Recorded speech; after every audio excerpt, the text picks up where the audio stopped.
Hola, bienvenidos al canal. Mi nombre es Alejandro Santana y el día de hoy vengo a traer un video un poco diferente a lo habitual. En este caso se trata de ejercicios y preguntas que te pueden ayudar en la preparación de tu examen de ingreso a la preparatoria, es decir, al nivel medio superior. Como sabes, bueno, si eres de México, deberías de saber que vas a presentar un examen que se conoce como Exani 1 y este examen se utiliza precisamente por las instituciones educativas para la selección y la admisión de sus estudiantes. También hay un examen que se conoce como Exani 2, que es el que se utiliza en el nivel superior, es decir, las universidades, precisamente también para este proceso de selección y de admisión. Y finalmente hay un Exani 3, que es el que se utiliza para cuestiones de posgrados, es decir, maestría o doctorado. Entonces, si eres de otro país, este video también te puede servir porque seguramente vas a presentar un examen parecido que sea de selectividad, es decir, para seleccionar a los estudiantes al ingreso de esa institución, y seguramente los temas que vengan aquí sean los que te sirvan de igual manera, sea del país que seas, porque digamos que hay como un marco común que los estudiantes deberían conocer de matemáticas, los temas que deberías de conocer independientemente de cualquier país que seas. Otra cosa también que quisiera aclarar es que estos ejercicios no son de la guía más reciente. Primeramente porque había visto que algunos profesores ya se habían dedicado a resolver estos ejercicios, y para no ser repetitivo y para que tengas una base de datos más grande de donde puedas estudiar, pues vi conveniente el resolver y explicar ejercicios de guías pasadas. Estas digamos que son del 2013-2014, entonces no son tantos años como para que el contenido temático haya cambiado de manera significativa. De hecho, los temas son los mismos, simplemente obviamente vienen diferentes ejercicios, pero de igual manera te sirven y así tienes más preguntas y más ejercicios de dónde estudiar. A lo mejor lo que no se tocó en una de las guías de cierto año se toca en otra guía de un año anterior. Entonces eso es conveniente aclarar. Y otra cosa que también considero conveniente aclarar es que al parecer en este año, para 2021, el contenido del examen cambió, más bien la estructura, no tanto el contenido, sino la estructura. Anteriormente se tenían dos, digamos, etapas o dos secciones de matemáticas, es decir, venía una sección donde venían matemáticas puras, es decir, cuestiones como álgebra, geometría, cuestiones más, digamos, aplicadas de matemáticas, y otras cuestiones que tienen que ver con el razonamiento lógico, con cuestiones de sucesiones, que si qué número sigue con la siguiente sucesión, o qué figura es la que sigue a la siguiente sucesión, o cuestiones de rotación y traslación, de que eso sería más bien como una perspectiva del espacio, o sea, que tengas una perspectiva de lo que está a tu alrededor, que lo puedas manifestar de manera correcta. Entonces, si te fijas, no son temas, digamos, directamente aplicados a la matemática, pero que sí tienen que ver con ella y sobre todo con el razonamiento lógico. Entonces, antes se tenían esas dos secciones. Ahora parece ser que en este examen del 2021 va a venir una sola sección de matemáticas, pero donde se combinan estos dos temas, o estas dos secciones, digamos. Creo que en los exámenes anteriores venían dos secciones, cada una de 20 reactivos, es decir, serían 40 reactivos de matemáticas. Creo que para este año 2021 solamente va a venir una sección con 30 reactivos. Entonces, al parecer baja la cantidad de reactivos para matemáticas, pero digamos que pues los temas son los mismos porque se combinaron ambas secciones. Entonces, bueno, dicho esto, ahora sí, vamos a empezar con los ejercicios. Entonces viene la primera pregunta y dice, ¿cuál resta de fracciones es correcta? Bueno, entonces empezamos con algo, digamos, sencillo, pero que a muchas personas a veces les cuesta recordar, y es cómo trabajar con las fracciones. Bueno, a mí lo que me gusta hacer es recordar una especie de figura que me ayuda a saber qué procedimiento o qué método es el que tengo que seguir cuando trabajo con fracciones. Aquí lo que yo dibujo o lo que pasa por mi mente es esta figura, es como una especie de carita. Esta carita lo que me recuerda es que yo debo de multiplicar cruzado, aquí, este 3 y este 8 los voy a multiplicar, y este 3 y este 5 también. Y esos resultados de esas multiplicaciones las voy a escribir en la parte de arriba. Vamos a escribirlo aquí, 3 quintos menos 3 octavos. Yo voy a multiplicar 3 por 8 son 24 y eso fue esta diagonal. Luego 3 por 5, esto es 15. Como es una resta, aquí voy a poner también un signo de resta. Y estos dos son los que forman el ojo o los ojos de mi carita. Finalmente tengo la multiplicación de abajo, que sería la sonrisa de mi figura. 5 por 8, eso me da 40. Hago la resta que está arriba, 24 menos 15, esto me da 9. Y en la parte de abajo me quedan 40. Y veo que la respuesta que tengo aquí coincide con la respuesta que viene en el ejercicio. Entonces, como me preguntan cuál resta de fracciones es correcta, pues aquí ya veo que mi respuesta coincide con la que tengo aquí. Entonces, pues puedo decir que la respuesta correcta es el inciso A. Aquí vamos a ir revisando algunas de las respuestas que son incorrectas, sobre todo para ir a hacer aclaraciones y comentarios que considero que puedan ser oportunos. Pero en el examen no lo recomendaría porque vas a perder mucho tiempo y a lo mejor pues ya tienes la respuesta. Entonces, si ya tienes una respuesta, no sería conveniente que te pusieras a revisar las demás. A menos que te sobrara tiempo, ahí sí, ya lo puedes hacer al final de tu examen una vez que hayas resuelto las demás preguntas. Ok, aquí por ejemplo vamos con el siguiente ejercicio. 2/3 menos 1/2. Entonces, si yo hago este procedimiento, esta resta, con el procedimiento de aquí arriba, sería multiplicar cruzado, 2 por 2, esto me da 4, luego 1 por 3, esto me da 3, y finalmente la carita, que serían los dos de abajo, 3 por 2, esto me da 6. 4 menos 3 es 1, y en la parte de abajo me quedaría el mismo 6, esto me daría un sexto, y veo que no coincide con la respuesta que viene en el inciso, ahí dice 2/6, entonces pues por eso sé que esa no es la respuesta, ya lo conocía, ¿no? Porque era el inciso A. Pero aquí quiero aclarar algo. Muchas veces las respuestas que vienen, que no son la respuesta correcta, vienen por una razón. A veces la persona que creó el reactivo pone esas respuestas que están incorrectas, pero que de alguna manera pudieran parecer correctas, sobre todo si no se domina el tema y si no se tiene conocimiento profundo de ello. Por ejemplo, algo que se me ocurre aquí, que pudo haber pensado el que creó este problema, es que una de las operaciones que más se recuerda es la de la multiplicación de fracciones. ¿Por qué? Porque si yo multiplico fracciones, por ejemplo, 3/7 por 2/5, la manera de resolver esto sería multiplicando el de arriba por el de arriba y el de abajo por el de abajo. 3 por 2, esto me da 6, 7 por 5, esto me da 35. Entonces veo que multiplicando arriba y multiplicando abajo obtengo el resultado de una multiplicación de fracciones. Entonces, ¿qué pasa aquí? Si yo multiplico 2 por 1, esto me da 2. Y 3 por 2, esto me da 6. Entonces veo que si aplico el procedimiento de la multiplicación de fracciones para este ejercicio, pudiera parecer que la respuesta es correcta.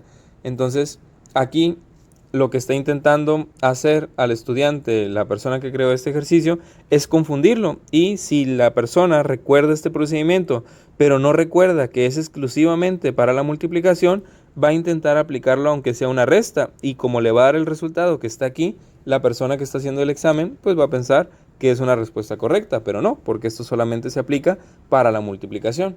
Entonces, bueno, es por eso que puede venir esta respuesta y puede ser la razón de por qué puso esta respuesta quien creó el ejercicio. De igual manera, en el inciso C, si se fijan, 3 por 2, esto es 6, y 4 por 3, esto es 12. Sucede una situación similar. Si aplicamos el procedimiento de una multiplicación, pudiera parecer que esta es la respuesta correcta, pero no es así, porque ya hemos visto que cuando se trata de una resta, lo mejor es recordar esta carita, es decir, se multiplica cruzado, 3 por 8, 24, 3 por 5, 15, y luego los dos de abajo, 5 por 8, 40. Entonces vemos que tampoco es el inciso C, y de igual manera no va a ser el inciso D. Esto ya se los dejo a ustedes si quieren practicar qué resultado les daría 1/2 menos 1/3. Bueno, entonces ahora sí, vamos a rellenar el inciso A, que es la respuesta correcta. Muy bien. Ahora vamos con la pregunta 2. Dice, ¿cuál es la edad de dos hermanos si sus edades suman 120 años y el segundo hermano tiene 4 años menos que el mayor? Muy bien. Ok, aquí quiero, aparte de resolverlo de la manera en que se debería resolver si no tuviéramos respuestas, lo quiero resolver también con ayuda de las respuestas, porque estos ejercicios que vienen en los exámenes de admisión se pueden muchas veces resolver incluso si no se conoce el tema para nada, ni siquiera habría que saber cómo plantear un sistema de ecuaciones ni nada de eso, simplemente utilizando las respuestas. Entonces, muchas veces cuando lean un ejercicio y no se acuerden del tema ni tengan idea de cómo se resuelva, no lo descarten por completo. Intenten entender el ejercicio, lo que se está preguntando, el enunciado, y traten de utilizar las respuestas que vengan en las opciones múltiples para poder resolver el ejercicio. Y verán que muchas veces, aunque no conozcan absolutamente nada del tema, se va a poder resolver el ejercicio. Por ejemplo, dice aquí, ¿cuál es la edad de dos hermanos? Ok, para empezar, como se trata de dos hermanos, pues aquí sería ilógico que tuviéramos, por ejemplo, una tercera letra, ¿no? X, Y y Z. Ya no tendría sentido esa respuesta porque si son dos hermanos, pues tendrán que ser dos números, no tres. Ok, luego dice, si sus edades suman 120 años. Ok, ahí tenemos el primer dato que nos puede servir para ir descartando opciones. Por ejemplo, si yo sumo 60 más 64, ¿esto cuánto me da? 60 más 60 son 120, más 4 de aquí serían 124. Y dice que la edad de ambos tienen que sumar 120. Por lo tanto, el inciso C ya lo puedo descartar automáticamente sin siquiera conocer algo de los sistemas de ecuaciones. Simplemente porque la suma de las edades no me da lo que dice aquí que me debería de dar. Entonces, esa es una manera de ir descartando las opciones. Vamos, por ejemplo, con otra, que en este caso se descarta desde un inicio porque es absurda. Aquí nos dicen que una de las edades es menos 58. Entonces, una edad no puede ser negativa por simple lógica. Entonces, este valor también se descartaría, el inciso A. Y entonces, si por ejemplo ya nos quedan 2 minutos del examen y nos tenemos que aventar un tin marín, es decir, una decisión al azar entre estos dos valores, pues bueno, ya es aventarse esa opción al azar entre dos opciones que en lugar entre cuatro. O sea, es más probable que le atines haciendo el azar entre dos que entre cuatro. Entonces, por eso es importante que aprendas a desechar las opciones que son absurdas. Muy bien, ahora, si yo sumo 58 más 62, perfecto, esto me da 120, podría ser la B. Y si yo sumo 64 más 56, también eso me da 120. Entonces hasta ahorita no puedo saber si es la opción B o es la opción D. Pero dice algo más y dice, y el segundo hermano tiene 4 años menos que el mayor. Entonces se llevan por 4 años los dos hermanos. ¿Qué pasa con el inciso D? 56, ¿le faltan 4 para alcanzar al otro? No, le faltan 8. ¿Sí? Se fijan, 56 más 8 serían 64. Entonces vemos que el inciso D tampoco podría ser por esta cuestión que nos dicen al final, que se llevan 4 años los dos hermanos. Y vemos que 58 y 62 sí serían cantidades en las que el hermano mayor le gana por 4 al hermano menor. Entonces, como ven, este ejercicio, si no tuviéramos respuestas, se tendría que resolver planteando un sistema de ecuaciones y resolviéndolo, pero en este caso con las respuestas ni siquiera hay necesidad de saber el tema de los sistemas de ecuaciones. Entonces vemos que muchas veces los ejercicios se pueden resolver sin siquiera saber el tema. Ok, ahora, como este video pretendo que también te sirva para prepararte para cuando vayas a entrar no solamente al examen, sino cuando ya estés en la preparatoria, pues en la preparatoria seguramente vayas a ver este tema de los sistemas de ecuaciones, porque es un tema que se ve en primero de preparatoria, cuando ves el álgebra, más a fondo que en la secundaria. Entonces vamos a ver cómo se resolvería este ejercicio de la manera correcta, digamos. Dice entonces, son dos hermanos. Muy bien, entonces lo primero que tendríamos que hacer sería especificar quién es X y quién es Y. Es decir, yo voy a poner que la edad del chico es X y que Y es la edad del hermano grande. Ok, entonces edad del chico es X y edad del grande es Y. Y me dicen aquí, si sus edades suman 120 años, entonces yo sé que esta cantidad más esta cantidad me tiene que dar 120. Entonces aquí voy a escribir esto, X más Y me tiene que dar 120. Y aquí tendría planteada mi primera ecuación, X más Y igual a 120. Muy bien, sigo leyendo. Y el segundo hermano tiene 4 años menos que el mayor. Ok, entonces ahora me hacen una comparación entre los dos hermanos, donde dice que uno es 4 años menor que el mayor. Ok, como es una comparación, es decir, tiene que haber uno de los hermanos en un lado de la igualdad y otro del otro lado. Pero yo no puedo aquí establecer nada más una igualdad porque es mentira que el hermano más chico tiene la misma edad que el hermano más grande. Entonces esto hasta ahorita es mentira, pero lo vamos a arreglar. ¿Cómo? Bueno, si aquí me dice que uno de los hermanos le gana por 4 al otro, entonces, ok, veo aquí que X es el más chico. ¿Qué le tendría que hacer a la X para que tuviera la misma edad que el grande? Pues le podría sumar los 4 años que le hacen falta. Es decir, si yo tengo una edad y soy 4 años menor que mi hermano, si yo me sumo 4, pues voy a tener la misma edad que mi hermano. Entonces, de esta manera ya tengo algo que es verdad, porque es una igualdad verdadera, y en donde estoy comparando a los dos hermanos. Y sobre todo que estoy utilizando este segundo enunciado que me dicen acá. Ok, ¿de qué otra manera pude haber escrito esto? Lo pude haber escrito también así. X igual a y menos 4. ¿Por qué? Porque en este caso, si al hermano grande le quitara 4 años, quedaría con la misma edad que el hermano chico. Entonces, cualquiera de las dos maneras de plantear la ecuación es perfectamente válida y ambas sirven. Ok, muy bien. Ahora, para resolver un sistema de ecuaciones, bueno, aquí ya tú elegirías con cuál de las dos quedarte. En este caso, yo me voy a quedar con la de abajo, con estas dos. La primera y la segunda de las otras dos. Ok, ahora, cuando nosotros vamos a resolver un sistema de ecuaciones, de dos ecuaciones con dos incógnitas, hay muchos métodos que se pueden utilizar. Hay como 4, 5, 6, no sé. Entonces, esos métodos todos los vas a ver cuando estudies este tema a fondo en preparatoria. Pero en este caso vamos a ver uno de los métodos que se utiliza, que por ejemplo en este caso podríamos utilizar el método de sustitución. Este método se utiliza mucho, por ejemplo, cuando tenemos esta situación, que tenemos una de las variables igualada a otra cosa. No me importa qué es lo que sea, pero yo quiero que una de las letras esté sola. Ok, ¿por qué? Porque aquí yo tengo que X es igual a Y menos 4. Entonces, ¿qué pasa si yo acá arriba, bueno, voy a volverlo a escribir, X más Y igual a 120, X igual a Y menos 4. Ok. Entonces, yo tengo que X es igual a Y menos 4. Entonces, ¿qué pasa si acá arriba en lugar de escribir X, no escribo X, sino que escribo lo que es igual a X? ¿Sí? O sea, en lugar aquí de escribir X, yo sé que X vale Y menos 4. Entonces, aquí en lugar de escribir X, escribo lo que vale X, que es Y menos 4. Entonces, aquí me quedaría Y menos 4, todo esto es X.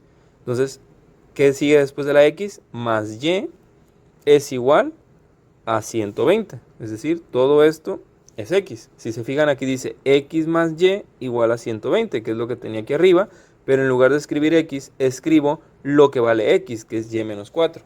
Ok, ¿esto en qué me ayuda? Me ayuda en que ahora tengo una ecuación más sencilla de resolver. ¿Por qué? Porque ya no tengo X y Y como en estas dos ecuaciones, sino que tengo una sola ecuación con una sola letra. Si yo tengo una Y y le sumo otra Y, esto me darían 2Y. Y me quedaría el menos 4 igual a 120. Entonces, esta ecuación es más fácil de resolver que cualquiera de estas dos, porque como solo tengo una letra, puedo ir despejando la letra. Por ejemplo, este 4, ¿qué operación está haciendo? Está restando menos 4. Entonces, si yo lo paso al otro lado, ¿cómo va a pasar? Bueno, hay que recordar que cuando pasamos un número hacia el otro lado, pasa con la operación contraria, es decir, pasaría sumando. Entonces, me quedaría 120 más 4. Y 120 más 4, eso es 124. Entonces me quedaría que 2Y es igual a 124. Y finalmente, si yo quiero conocer el valor de Y, ¿qué le estorba a mi Y? Pues es este 2, que lo tendría que pasar también para acá. ¿Qué operación hay entre el 2 y la Y? Bueno, debes de saber que cuando hay un número y una letra de esta manera juntos, se entiende que es una multiplicación. Por lo tanto, tendrás que pasarlo acá con la operación contraria, es decir, pasaría dividiendo. Y nos quedaría 124 entre 2. Si tú haces esta división, es sacarle la mitad a 124. Esto nos da 62. Voy a escribirlo por acá. Y entonces vemos que coincide con la respuesta que tenemos aquí en los incisos. Y igual a 62. Entonces vemos que vamos por buen camino. Ahora, ¿cómo le hacemos para conocer también el valor de X? Bueno, si regresamos a esta ecuación que tenemos aquí, vemos que X vale igual que lo que valga Y menos 4. Pero tú ya conoces lo que vale Y. Entonces, si a lo que vale Y le quitas 4, te da el valor de X. Ah, bueno, pues entonces a Y lo sustituyes aquí, serían 62 menos 4. Entonces esto te da 58, que es lo que valdría X. y vemos que también coincide con lo que tiene la respuesta en el inciso B. Entonces, esta sería la manera o una de las maneras de resolver este ejercicio, porque como te he comentado, sobre todo estos sistemas de ecuaciones de 2×2 tienen muchísimas maneras de resolverse. Esta sería una de ellas. Bueno, que se conoce como método de sustitución, porque estamos sustituyendo aquí, en lugar de escribir x, estamos escribiendo lo que vale x, lo estamos sustituyendo. Bueno, muy bien, ahora vamos por el tercer ejercicio que dice: en la construcción de una casa se usó la mitad del tanque de agua para preparar la mezcla para la obra, una cuarta parte para limpiar el material y una sexta parte para lavar el piso. ¿Qué parte del tanque de agua quedó disponible? Ok, entonces no nos dan, si se fijan, ninguna cantidad numérica, no nos dicen si el tanque es de 100 litros o 200 o lo que sea. Simplemente estamos trabajando nuevamente con fracciones. Entonces vamos a escribirlas. Dice que se utiliza un medio para la mezcla. Dice que se utiliza una cuarta parte para limpiar el material. Dice que también se utiliza una sexta parte para lavar el piso. ¿Ok?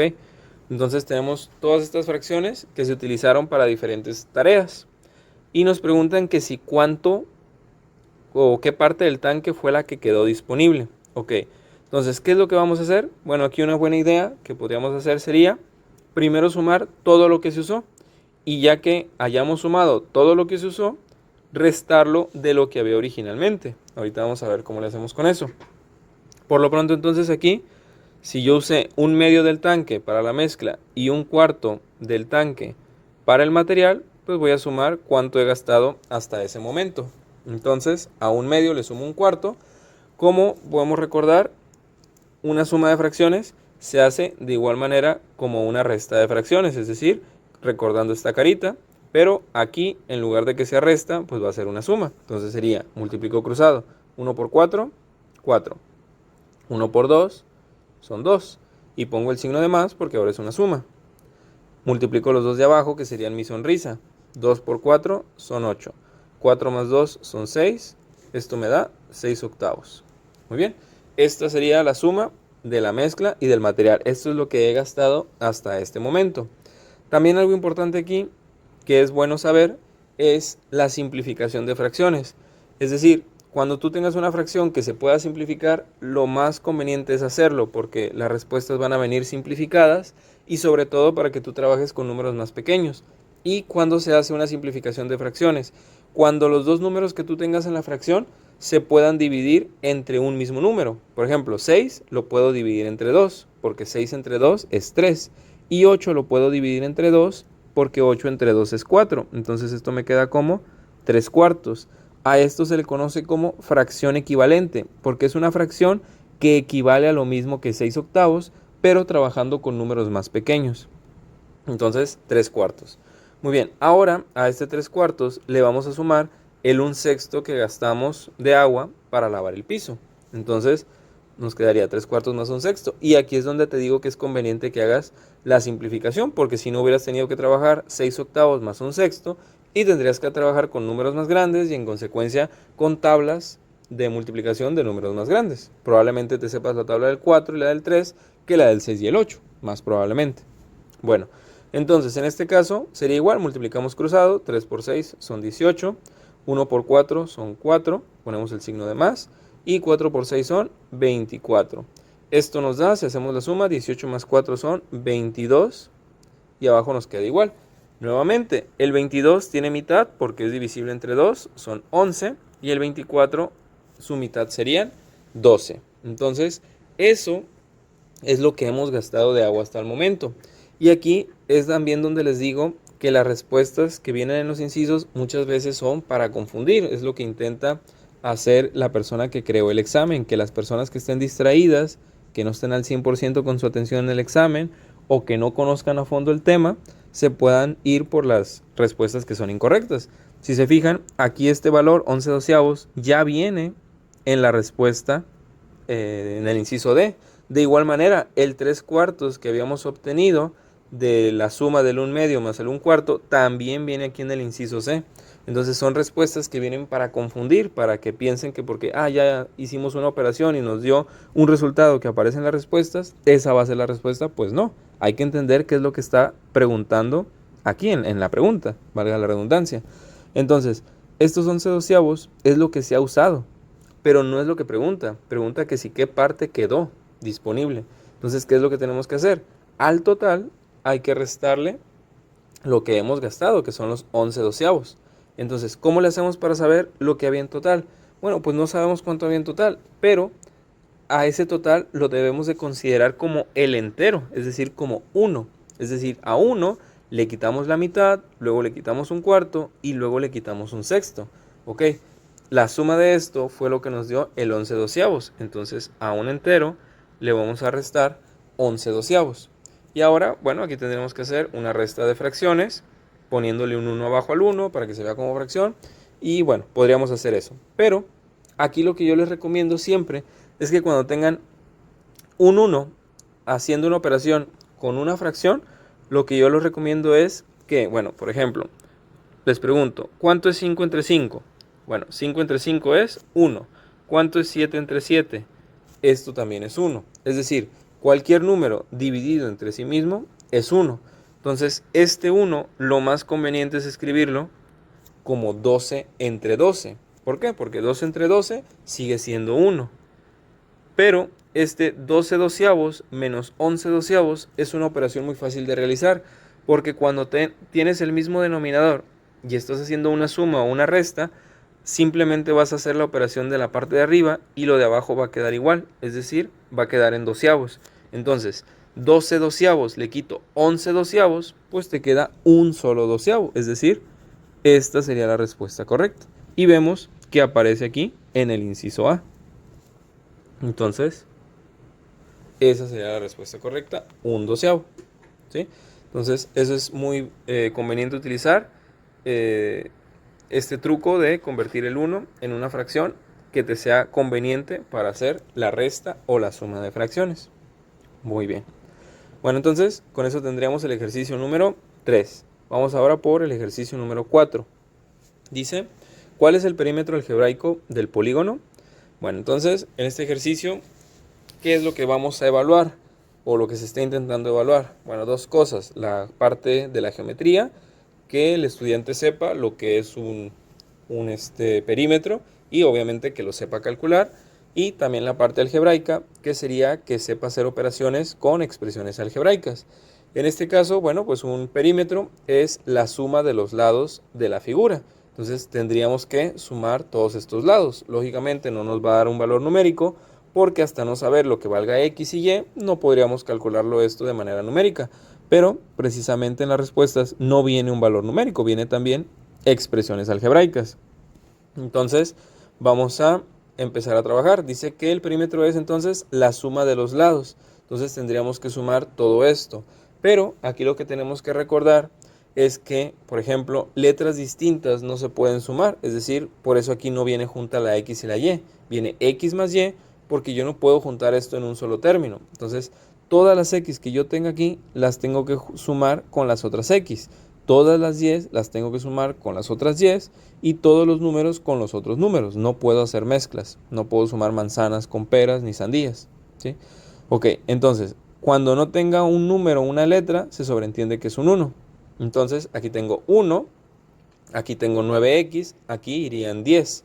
Pero acá tengo un medio y acá tengo otro medio. Bueno, aquí corro con la suerte de que un medio más un medio, eso es un entero, es decir, un medio más un medio sería 1, más otro 1 serían 2, más 9 serían 11. ¿Ok? Entonces de esa manera, si se fijan, ya puedo descartar la A y la D, porque ninguna de esas dos tiene 11X y las que sí tienen son la B y la C. Entonces de esa manera voy descartando. Entonces, si se fijan aquí, si nuevamente tengo que recurrir al azar, pues ya no lo voy a hacer entre 4 respuestas, sino que nada más lo voy a hacer entre 2. ¿Ok?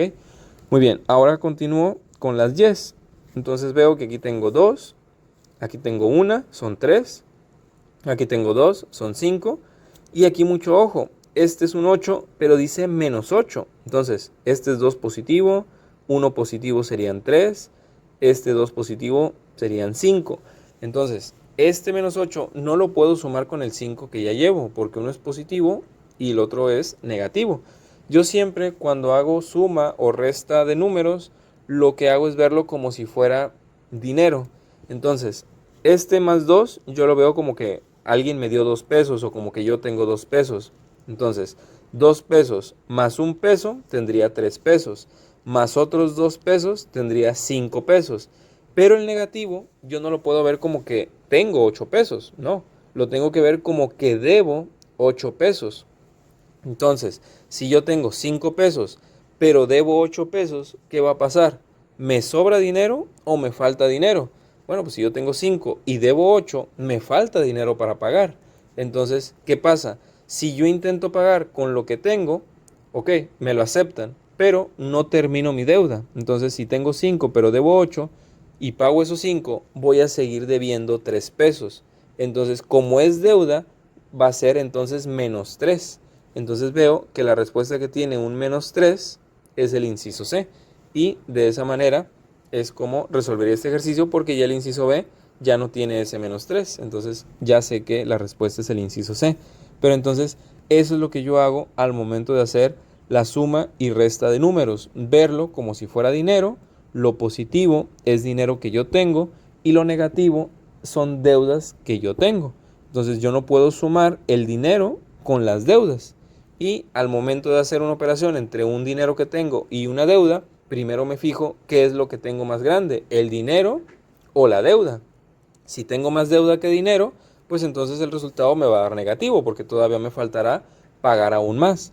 Si tengo más grande lo que tengo en dinero que lo que tengo en deuda, pues entonces me va a quedar un valor positivo, porque puedo pagar mi deuda y todavía me va a seguir quedando dinero. Entonces, esa sería la manera de resolver este ejercicio, y por eso sé que es el inciso número C. Bueno, el inciso C. Entonces aquí vamos a ponerle un x más 9x más un medio de x más un medio de x. Esto dijimos que nos dio 11x. Luego fue 2y más 1y más 2y menos 8y. Esto fue lo que nos dio menos 3y. Y si quieren, de una vez para confirmar, aquí tenemos, por ejemplo, y para practicar lo otro, tenemos aquí menos 2, significa que debo 2. Luego, menos 8. Entonces, si yo ya debo 2 y aparte debo otros 8, ¿cuánto debo en total? Pues en total voy a deber 10 pesos. 2 a una persona y otros 8 a otra persona. En total debo 10 pesos. Y le debo otros 2 a otra persona, pues en total debo 12 pesos. Entonces, si se fijan, aunque son negativos, aún así se están sumando, porque yo tengo que sumar todas mis deudas para saber cuánto debo en total. Si aquí debo 2, aquí debo 8, van 10 que debo, y aquí debo 2, pues en total debo 12. Pero también yo tengo por ahí 7 pesos guardados. Entonces, si debo 12, pero tengo 7, ¿qué pasa? ¿Me sobra dinero o debo dinero? ¿O me falta dinero? Bueno, en este caso, me falta dinero porque tengo más grande la deuda que lo que tengo en dinero. Ahora, si yo intento pagar, ¿cuánto quedaría debiendo todavía? Si debo 12 y tengo 7, pues me faltan todavía 5 pesos por pagar. Entonces me quedaría menos 5. Y vemos que precisamente es la respuesta que viene ahí. Entonces, esa sería la respuesta correcta. Menos 5. Y el inciso el inciso C. Muy bien, ahora vamos por el siguiente ejercicio. Dice, si un recipiente de 500 litros se llena en 20 minutos, ¿en cuántos minutos se llenará una tercera parte del recipiente? Ok, bueno, aquí este ejercicio se puede resolver también de distintas maneras. Una manera, que es la que yo recomendaría siempre, es la regla de 3. ¿Por qué? Porque la regla de 3 es una de las herramientas más útiles que pueda haber, porque se utiliza en todos los niveles, ya sea en primaria, en secundaria, en preparatoria, en universidad, en la vida cotidiana se utiliza muchísimo. Es una de las herramientas matemáticas que más utilidad tiene a nivel cotidiano. Entonces, por ejemplo, ¿qué es lo que vamos a hacer aquí? Bueno, dice que 500 litros se llenan en 20 minutos. Entonces vamos a establecer nuestra regla de 3.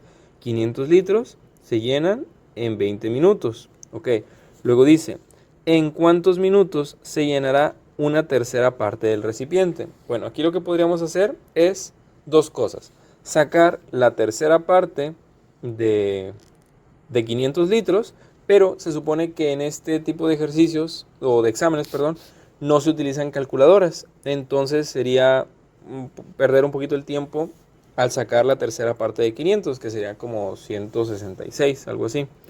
Entonces no sería lo más conveniente. Entonces este 500 litros, en lugar de expresarlo como 500 litros, lo vamos a expresar algo estilo como lo que hicimos acá. Acá en este ejercicio de la construcción no sabíamos de cuántos litros era el tanque, como nos dicen aquí 500 litros. Entonces lo que hicimos fue decir que el tanque era un entero, simplemente. Entonces aquí también igual, este recipiente será un entero. No me importa si es de 500 o de 1000 litros, simplemente ese entero se llena en 20 minutos. Entonces aquí ya me va a servir la fracción, porque de ese entero, ¿en cuánto tiempo se llena una tercera parte? Y entonces aquí ya voy a poder hacer las operaciones sin necesidad de una calculadora. ¿Por qué? Porque en la regla de 3 lo que debes de recordar es lo siguiente. Se debe recordar que vas a multiplicar las cantidades que están cruzadas. Vemos aquí que estos dos están en diagonal, un tercio con el 20. Y vas a dividir entre la cantidad que sale sobrando, es decir, entre 1. Pero dividir entre 1, pues te deja el resultado igual. Entonces no tiene caso que dividas entre 1. Entonces simplemente será 1/3 por 20. Entonces x es igual a 1/3 por 20. Y si recordamos también lo que dijimos de la multiplicación de fracciones, vemos que cuando se están multiplicando dos fracciones es multiplicar el de arriba por el de arriba y el de abajo por el de abajo. Pues de igual manera, aquí este 20 le puedes poner un 1 para que se vea como fracción y aplicamos precisamente ese procedimiento. 1 por 20 son 20 y 3 por 1 son 3. Y vemos que aquí viene la respuesta. Quiere decir que nos tardaríamos 20 tercios de minuto para poder llenar una tercera parte de ese recipiente. Y si te fijas, tiene sentido. O sea, si tú en 20 minutos llenas un entero, ¿en cuánto tiempo vas a llenar una tercera parte? Pues en la tercera parte de 20 minutos, que será 20 entre 3. ¿Por qué no ponemos un número decimal? Porque 20 entre 3 es un decimal infinito que no queda muy bien. Entonces, por eso es que es mejor escribir la fracción. Entonces sería en 20 tercios de minuto se va a llenar esa tercera parte. Y esa sería una manera de resolver el ejercicio. La otra manera, pues sería, como te digo, utilizando la lógica, ¿no? Si un entero se llena en 20 minutos, ¿en cuánto tiempo se llena una tercera parte? Pues en la tercera parte de 20, que sería 20 tercios. Esa sería una manera lógica. Y la otra manera sería con los 500 litros, en lugar del 1, poner aquí 500. Luego aquí abajo poner la tercera parte de 500, que sería 166.67. Y multiplicar 166 por 20 entre 500. Y de igual manera nos daría este mismo valor. Este valor en decimal es 6.67 aproximadamente. Entonces ese sería el valor que te diera. Entonces vemos que digamos que se puede utilizar diferentes formas de verlo. La perspectiva es distinta, pero al fin y al cabo las operaciones vienen siendo las mismas. Entonces, bueno, esta sería una de las maneras de resolverlo. Y te repito, la regla de 3 es una herramienta matemática que se utiliza muchísimo, sobre todo en la vida cotidiana, y que es muy importante que la recuerdes siempre. Entonces se multiplican las cantidades que están cruzadas y se divide entre la cantidad que sobra. Aquí también es importante recordar esto. Una columna, o sea, los números que escribas en una columna deben ser del mismo tipo. Por ejemplo, aquí eran minutos y minutos, es lo que me dio aquí abajo. Entonces esta es la columna de los minutos. Aquí digamos que esta es la columna de la fracción, o sea, de la fracción que está llena del recipiente. Entonces es importante hacer eso. No puedes escribir, por ejemplo, el 1/3 debajo de los minutos, porque esto no es 1/3 de minuto, esto es 1/3 del recipiente. Entonces, importante esto, dividir esto en dos columnas, de manera que de un lado te quede una cantidad y del otro lado el otro tipo de cantidad. Muy bien, vamos ahora con el siguiente ejercicio que dice: ¿cuál es el factor de proporcionalidad que permite conocer la cantidad de pulgadas que hay en un pie si se sabe que 12 pies equivalen a 144 pulgadas. Bueno, este ejercicio la verdad sí se me hace un poquito pues fuera de lugar. A lo mejor no sería el más conveniente escribirlo aquí, pero como quise dejar intacta la sección de preguntas que venían en este examen, pues bueno, lo vamos a resolver. En este caso nos preguntan por un factor de proporcionalidad. Bueno, y lo que pasa, ¿qué es esto del factor de proporcionalidad? Lo que pasa es que en física muchas veces se utiliza esta cuestión de cambiar la unidad que se está utilizando. Por ejemplo, si tienes una unidad en centímetros y la quieres cambiar a metros, pues se tiene que utilizar un factor de proporcionalidad. Si quieres pasar de unidades del sistema internacional, que serían los metros, a unidades del sistema inglés, como serían las yardas, las pulgadas, entonces se puede utilizar también esto del factor de proporcionalidad.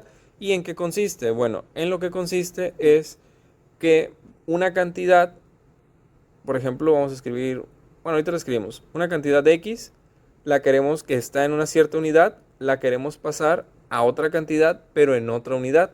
Entonces, aquí es donde se multiplica por ese factor de proporcionalidad. Siempre ese factor de proporcionalidad es una fracción, es una división.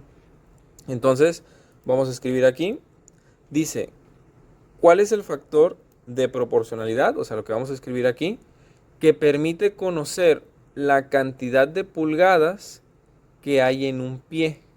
Ok, la cantidad de pulgadas que hay en un pie. Entonces, lo que yo quiero aquí, al final, es que me dé pulgadas, que se abrevia, aquí dice IN. ¿Sí? ¿Cuál es el factor de proporcionalidad? Que permite conocer la cantidad de pulgadas, o sea, que me permite conocer esto, que hay en un pie. Entonces, hay en un pie. Entonces, tengo originalmente un pie y yo voy a multiplicar por ese factor de proporcionalidad que me dice cuántas pulgadas hay en este pie que me están dando acá. Si se sabe que 12 pies equivalen a 144 pulgadas. Ok, eso que está ahí vendría siendo la equivalencia. Esa equivalencia es la que nos ayuda a determinar el factor de proporcionalidad o el factor para convertir. En este caso lo que se tiene que hacer es, como yo quiero que acá me queden en el resultado pulgadas y originalmente tengo pies, yo tengo que acomodar esta equivalencia en esta fracción de manera que los pies ya no aparezcan, sino que aparezca el resultado en pulgadas. Y la forma en que voy a lograr eso es que los pies que tengo aquí ahora estén escritos en el lugar contrario de la fracción. Vemos que un pie está en la parte de arriba de la fracción. Entonces estos pies los voy a escribir en la parte de abajo. Entonces, ya teniendo los pies en la parte de abajo, pues me queda que las pulgadas, 144, tienen que estar en la parte de arriba. Entonces, esto va a hacer que pie entre pie se me cancelen y vemos que el resultado me queda en pulgada, que es precisamente lo que yo estoy buscando. Entonces, bueno, si yo hago esta operación, aquí sería 144 entre 12, esto es 12 y 1 por 12 son 12. Es decir, en un pie hay 12 pulgadas. ¿Sí? Esa es la respuesta. Ese sería el inciso C. Pero tener cuidado, realmente no me están preguntando que si cuántas pulgadas hay en un pie. Lo que me preguntan es que si cuál es el factor de proporcionalidad. Y este es el factor de proporcionalidad. Entonces aquí si yo divido 144 entre 12, esto me da 12. Entonces por eso es que es la respuesta correcta 12. No porque esté este 12 aquí. Vemos que si aquí fuera, por ejemplo, 3 pies, pues 3 por 12, esto me daría 36. Entonces ya no coincidirían este 12 de aquí con la respuesta que me está dando acá, porque acá tendría un 36. Como aquí es un 1 y 1 por cualquier número, pues me vuelve a dar el mismo número, pues es por eso que coincide este valor con el factor de proporcionalidad. Pero lo que me están preguntando es por esto, por el factor de proporcionalidad, y 144 entre 12, esto me vuelve a dar 12. Entonces, esta sería la respuesta correcta, el inciso C. Muy bien, ahora vamos a continuar con el ejercicio que sigue. Dice, ¿cuál es el valor de X en la ecuación? ¿Ok? Entonces ahí nos presentan una ecuación donde tenemos paréntesis y pues una ecuación bastante sencilla. Bueno, parece que es una división. Si no, si es un signo, son signos de división. ¿Ok? Entonces, bueno, pues este es un ejercicio muy común porque pues es un tema que se ve mucho en secundaria y en preparatoria, el tema de las ecuaciones. Y aquí lo que voy a hacer es nada más escribir esta ecuación de otra manera. Voy a escribirla así. x más 16, todo ello dice que está dividido entre 4, es igual a x más 7, todo ello dividido entre 3. Ahorita vamos a explicar por qué es más conveniente escribirla así, en lugar de poner el signo de división de esta manera. Y bueno, este tema de las ecuaciones es bastante común, como hemos dicho, pero en este caso viene un tipo de ecuación muy en concreto, que es cuando tenemos una igualdad entre dos divisiones. Bueno, aquí a esto se le conoce como una proporción. Cuando nosotros tenemos una proporción, por ejemplo, vamos a escribir aquí otra, 1/2 es igual a 2/4. Esto de aquí es una proporción. ¿Y qué es una proporción? Una proporción es una igualdad entre dos fracciones. Entonces hay una propiedad de las proporciones que dice lo siguiente, que si nosotros multiplicamos de manera cruzada, es decir, 1 por 4, esto es 4, 2 por 2 también es 4. Bueno, cuando nosotros multiplicamos de manera cruzada en una proporción, vamos a obtener una igualdad. Y vemos aquí que efectivamente se cumplió, 4 es igual a 4. Entonces, de igual manera, aquí vamos a multiplicar este 3 por la expresión de aquí arriba y este 4 por la expresión de acá arriba también. Entonces nos quedaría 3 por x más 16 es igual a 4 por x más 7. Y entonces aquí este 3 tiene que multiplicar a ambos términos del paréntesis. Entonces nos quedaría 3 por x, esto es 3x. 3 por 16, esto es 48. Luego aquí hacemos lo mismo, el 4 que multiplica a ambos términos. 4 por x es 4x. Y luego 4 por 7, esto es 28. Entonces nos queda una ecuación bastante sencilla porque podemos pasar las x de un lado y los números del otro. Por lo regular se acostumbra a mandar las x al lado izquierdo y los números al lado derecho. Pero como quiero que la x me quede positiva, voy a mandar las x para acá. ¿Cómo sé hacia dónde es más conveniente mandar la x? Pues donde tú veas la x más grande, hacia ese lado es más conveniente mandar las x. Entonces, por ejemplo, aquí este 48 se va a quedar aquí donde está porque dijimos que las x a la derecha y los números a la izquierda. Entonces, este 48 se queda aquí. Por lo tanto, lo vuelvo a escribir tal cual y como estaba, 48. ¿Es positivo? Así lo dejo, 48. No es necesario que le ponga aquí un más, ya se sobreentiende que es más. Pero este 28, que lo voy a mandar hacia el lado izquierdo, debe de pasar con la operación contraria. Es decir, como está sumando, porque es el signo que tiene, debe pasar restando. Entonces nos queda menos 28.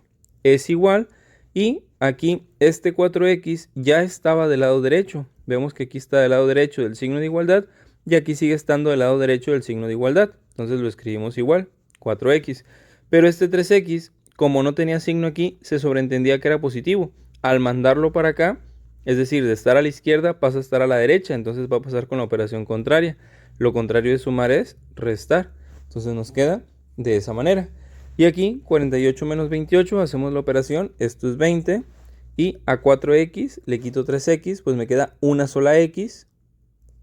O simplemente x, porque recordar que escribir 1x se ve, digamos, feo. Entonces lo mejor es escribirlo como x es igual a 20. Y entonces aquí ya tendríamos la respuesta a esta pregunta. Vemos que sería el inciso D. Y con eso habríamos resuelto esta pregunta. Entonces, bueno, aquí lo que estamos repasando es la multiplicación. Es decir, cuando tenemos un número que está por fuera de un paréntesis, ese número debe multiplicar a todos los términos que están dentro del paréntesis.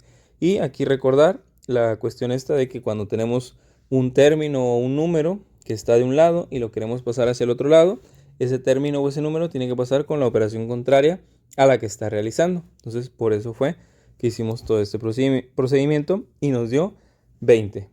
Muy bien, ahora vamos con el siguiente ejercicio. Dice, por 2 lápices y 3 plumas pago 21 pesos. Si al precio de 3 lápices le resto el precio de una pluma, me quedan 4 pesos. ¿Qué sistema de ecuaciones representa el problema? Ok, entonces en este caso no nos están preguntando por el valor del lápiz y de la pluma, como en el ejercicio de las edades de los dos hermanos que teníamos por acá, de aquí, sino que ahora solamente nos piden plantear el sistema de ecuaciones que resolvería este ejercicio y que viene, que se traduciría de este enunciado que está aquí. Entonces dice, por 2 lápices y 3 plumas pago 21 pesos. Entonces quiere decir que si, por ejemplo, mi X son mis lápices, lápiz, y Y son mis plumas. Entonces yo tendría que multiplicar 2 veces el valor de un lápiz, es decir, 2X, y le tendría que sumar el valor de 3 plumas, es decir, 3 veces Y. Entonces vemos que las ecuaciones que tenemos en el inciso B y en el inciso D cumplen con esa situación. 2X más 3Y igual a 21. Ah, no, en el inciso D no, porque en este caso sería 3X más 2Y. Bueno, pero aquí lo que pudieron haber hecho es que a lo mejor las X se las dieron a las plumas, por eso serían 3X, y la Y se la dieron a los lápices, entonces serían 2Y.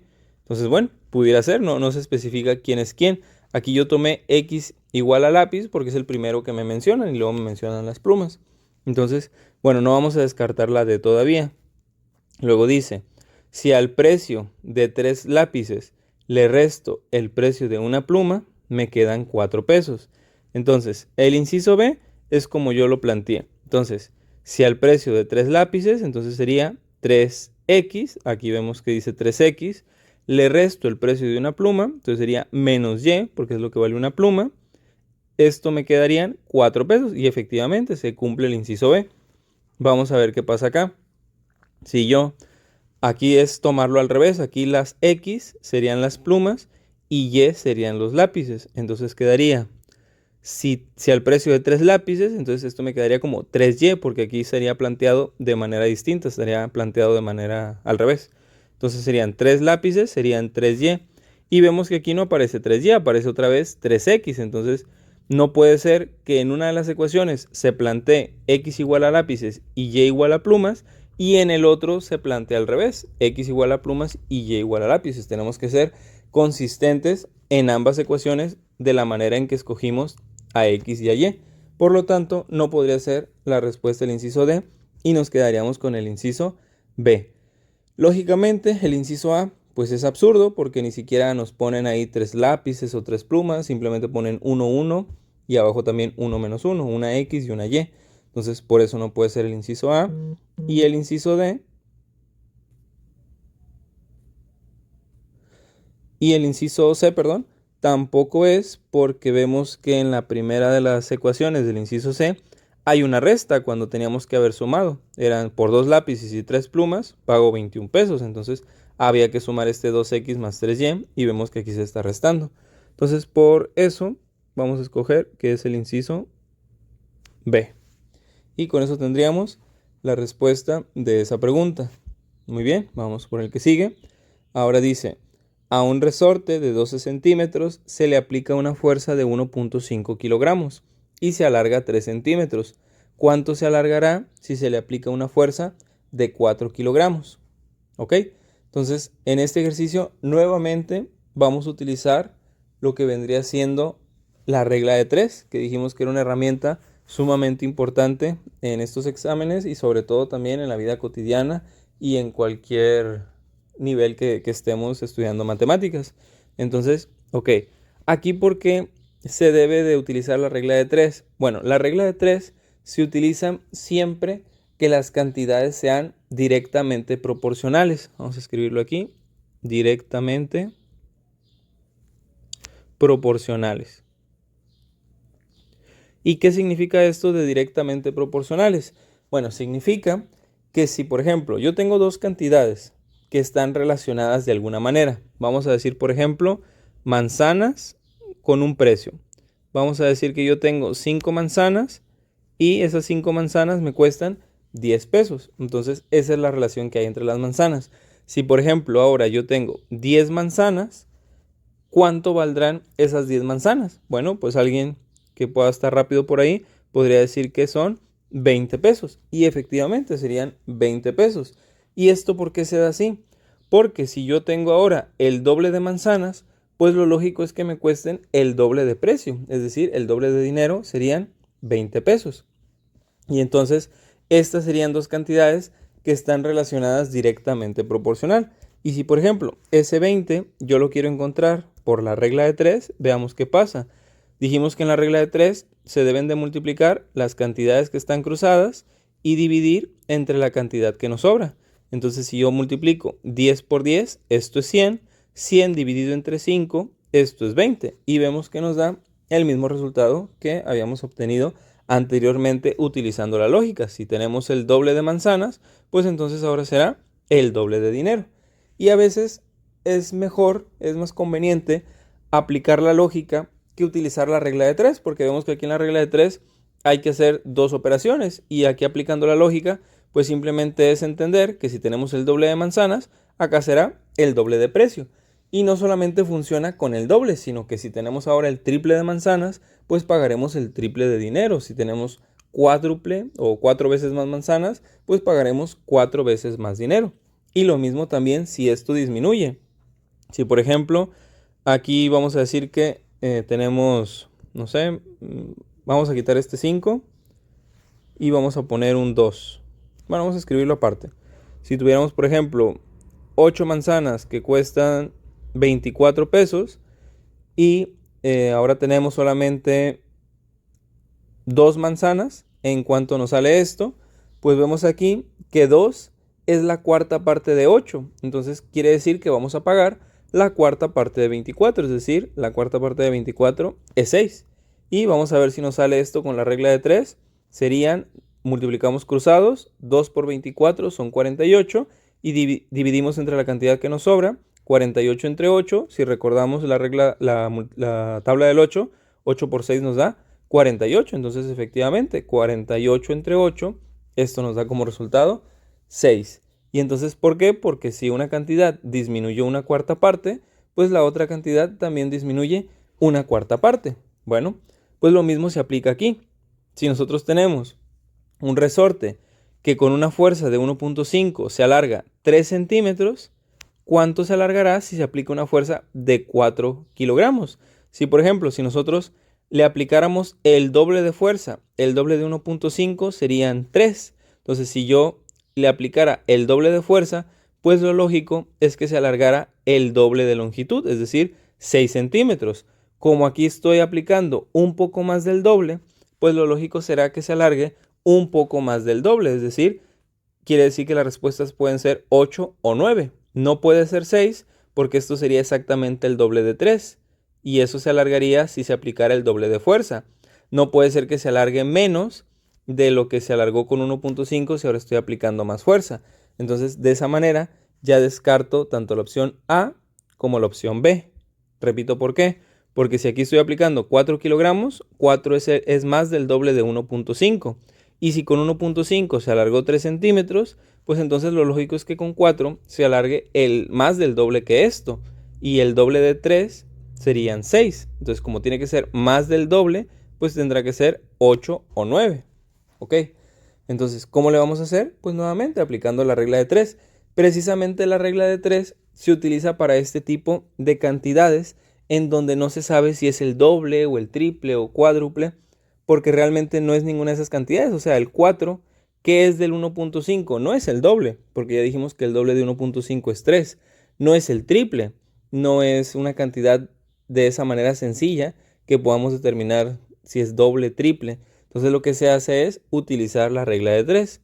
Entonces, si 1.5 kilogramos, esta es la columna de los kilogramos, alarga 3 centímetros, esta es la columna de los centímetros, ¿cuántos centímetros se va a alargar aplicando una fuerza de 4 kilogramos? Y entonces, ¿qué tendremos que hacer? Pues nuevamente aplicar la regla de 3. Sería multiplicar 4 por 3, esto es 12, 12 dividido entre 1.5. Si nosotros hacemos esta división, 12 entre 1.5, aquí lo que podemos hacer sería hacer la casita. Vamos a escribirlo aquí. 12 entre 1.5. Lo que podemos hacer es este 12 multiplicarlo por 10. Esto nos daría 120. Y el 1.5 también multiplicarlo por 10. Esto nos daría 15. ¿Y esto por qué lo hago de esta manera? Porque a veces se nos complica más hacer la división con punto decimal que con números incluso un poco más grandes, pero sin punto decimal. En este caso, si por ejemplo yo multiplico 15 por 1 son 15, 15 por 2 30, y así me puedo ir 45, 60, 75, 90, 105, 120. Es decir, 15 por 8 me da 120. Y entonces quiere decir que el 15 cabe 8 veces en el 120 y me sobran 0. Entonces al dividir 12 entre 1.5 me da lo mismo que dividir 120 entre 15. ¿Por qué? Porque tanto al 12 lo multipliqué por 10, esto me da 120, y al 1.5 también lo multiplico por 10, esto me da 15. Entonces viene siendo algo como lo de las fracciones equivalentes. Es decir, 12 entre 1.5 es lo mismo que tener 120 entre 15. ¿Por qué? Porque si yo al 120 lo divido entre 10, me da 12. Si a 15 lo divido entre 10, esto me da 1.5, que es precisamente lo que se hace para simplificar las fracciones y tener fracciones equivalentes. Entonces es exactamente lo mismo. Y bueno, con esto ya tendría entonces que la respuesta es 8. Quiere decir que si yo aplico una fuerza de 4 kilogramos, esto se alargará 8 centímetros. Y vemos que acá hay otra cantidad que es el 12, que básicamente eso simplemente está para distraer. Aquí lo que nos importa es la fuerza que se aplica y lo que se alarga con esa fuerza. Entonces, si acá me están dando también la fuerza, pues entonces quiero saber cuánto se alarga. No me importa si el resorte medía 20 centímetros o 15 centímetros en total. Yo lo que quiero saber es cuánto se alarga. Bueno, con eso tendríamos la respuesta a esta pregunta, que sería el inciso C. Muy bien. Ahora vamos con la siguiente pregunta, que dice: ¿cuál es el resultado al reducir términos semejantes en la expresión? ¿Ok? Entonces, nuevamente regresamos a la parte de álgebra. Se parece un poquito a cuando sacamos el perímetro de la figura de unos ejercicios anteriores. Y en este caso, bueno, lo que tenemos que hacer es, como dice ahí, simplificar términos semejantes. ¿Qué es esto de términos semejantes? Bueno, lo que pasa es que cuando nosotros queremos sumar o restar términos en álgebra, no podemos hacerlo a menos que sean términos semejantes. ¿Y qué es esto de términos semejantes? Tenemos que buscar términos que tengan las mismas letras, elevadas esas letras a los mismos exponentes. Entonces, por ejemplo, vemos aquí que el primer término tiene una X y tiene una Y, pero aparte de eso, la X está elevado al cuadrado, ¿ok? Para que yo pueda sumar o restar términos con este de aquí, tengo que buscar términos que tengan las mismas letras y elevados a los mismos exponentes. Entonces, aquí veo que tengo otro término que tiene las letras X y Y, pero en este caso X era la que estaba elevado al cuadrado y en este caso no, es Y la que está elevado al cuadrado. Entonces, estos dos no son términos semejantes porque tendría que ser X también la que tendría que estar elevada al cuadrado. Como es Y, entonces ya con esa diferencia ya no son términos semejantes. Veo que aquí hay otro término con X y con Y en este caso X sí es término semejante de este de acá porque X está elevado al cuadrado. Entonces este término y este término son semejantes. Y hago la operación, me fijo en los signos que tienen los números. Tengo un 3 positivo y tengo un 4 positivo. 3 más 4, estos serían 7. Entonces me quedarían 7, serían 7x cuadrada y. Es decir, las letras quedan exactamente igual. Simplemente sumé los números. 3 más 4 son 7. Y como ambos estaban con x cuadrada y, pues aquí escribo x cuadrada y. Por eso es que busco que sean las mismas letras a los mismos exponentes, para que en la respuesta yo vuelva a repetir esas letras a los mismos exponentes. ¿Ok? Luego, ¿qué pasa acá? Bueno, tengo que buscar un término que sea semejante con este. Dice xy cuadrada. Y veo que acá tengo otro término con xy cuadrada. Y estos dos los subrayo dos veces para indicar que son semejantes entre sí. Es decir, el segundo y el cuarto son semejantes entre sí, pero no son semejantes con el primero y el tercero. De esa manera distingo qué parejas son las que puedo juntar. Y nuevamente vuelvo a hacer la operación. Menos 5 menos 4. Aquí tengo que recordar cómo se hacían las sumas y las restas con números. Cuando ambos sean positivos, yo los veo como si fueran dinero, que fue el primer caso. Entonces 3 pesos que tengo más 4 pesos que tengo también. En total tengo 7 pesos. Pero ¿qué pasa acá con el 5 y con el 4? Este 5 es negativo, es decir, debo 5 pesos. Y aquí este 4 también es negativo, es decir, también debo 4 pesos. Si debo 5 y debo 4, en total debo 9 pesos. Entonces me quedará menos 9x y al cuadrado. Entonces, bueno, vamos revisando las respuestas que tenemos acá. Vemos que hasta ahorita, no, de hecho ya podemos decidir por una de las respuestas. Aquí esto es algo también muy importante. Cuando estén resolviendo el ejercicio, no se esperen a tener el resultado final, porque muchas veces con tener ya parcialmente el resultado, ya se puede saber cuál es la respuesta correcta. Por ejemplo, aquí la A no puede ser porque el 7 es negativo y aquí vemos que es positivo, entonces se descarta. La B, en este caso la B es la respuesta correcta porque hasta ahorita va exactamente igual. La C no puede ser porque vemos que el 9 es negativo y aquí está positivo. Y la D tiene los números al revés. La 9x cuadrada y luego menos 7xy cuadrada, lo cual está al revés. Entonces se descartan esas dos y nos quedamos únicamente con la opción B. Y finalmente acá tenemos un 1 que queda en solitario porque no tiene con quién simplificarse. Y entonces vemos que ya es la respuesta que estamos buscando, que es el inciso B. Entonces, bueno, con eso repasamos un poquito nuevamente lo que es la suma y resta de fracciones, perdón, de expresiones algebraicas. Entonces, recordar que tienen que ser términos semejantes. Esta palabra o esa frase es importante. Y términos semejantes significa eso, que no puedes juntar x con y o y con z o números con x. Siempre tienen que tener las mismas letras para que se puedan sumar o restar, pero no solamente las letras, porque aquí vemos que ambas tienen x y y, sino que esas letras tienen que estar elevados a los mismos exponentes. Una pequeña diferencia y se acabó. Ya no son semejantes y no se pueden ni sumar ni restar. Muy bien, vamos por la siguiente pregunta. Dice, se aplicó una encuesta para conocer el color preferido de las personas. Pregunta, ¿cuál medida de la tendencia central es la adecuada para representar los resultados? Ok, entonces aquí tenemos tres nombres de medidas de tendencia central, que son las que se estudian. Eso de centro de amplitud, entiendo más o menos a qué se refiere, pero bueno, no sería una medida de tendencia central.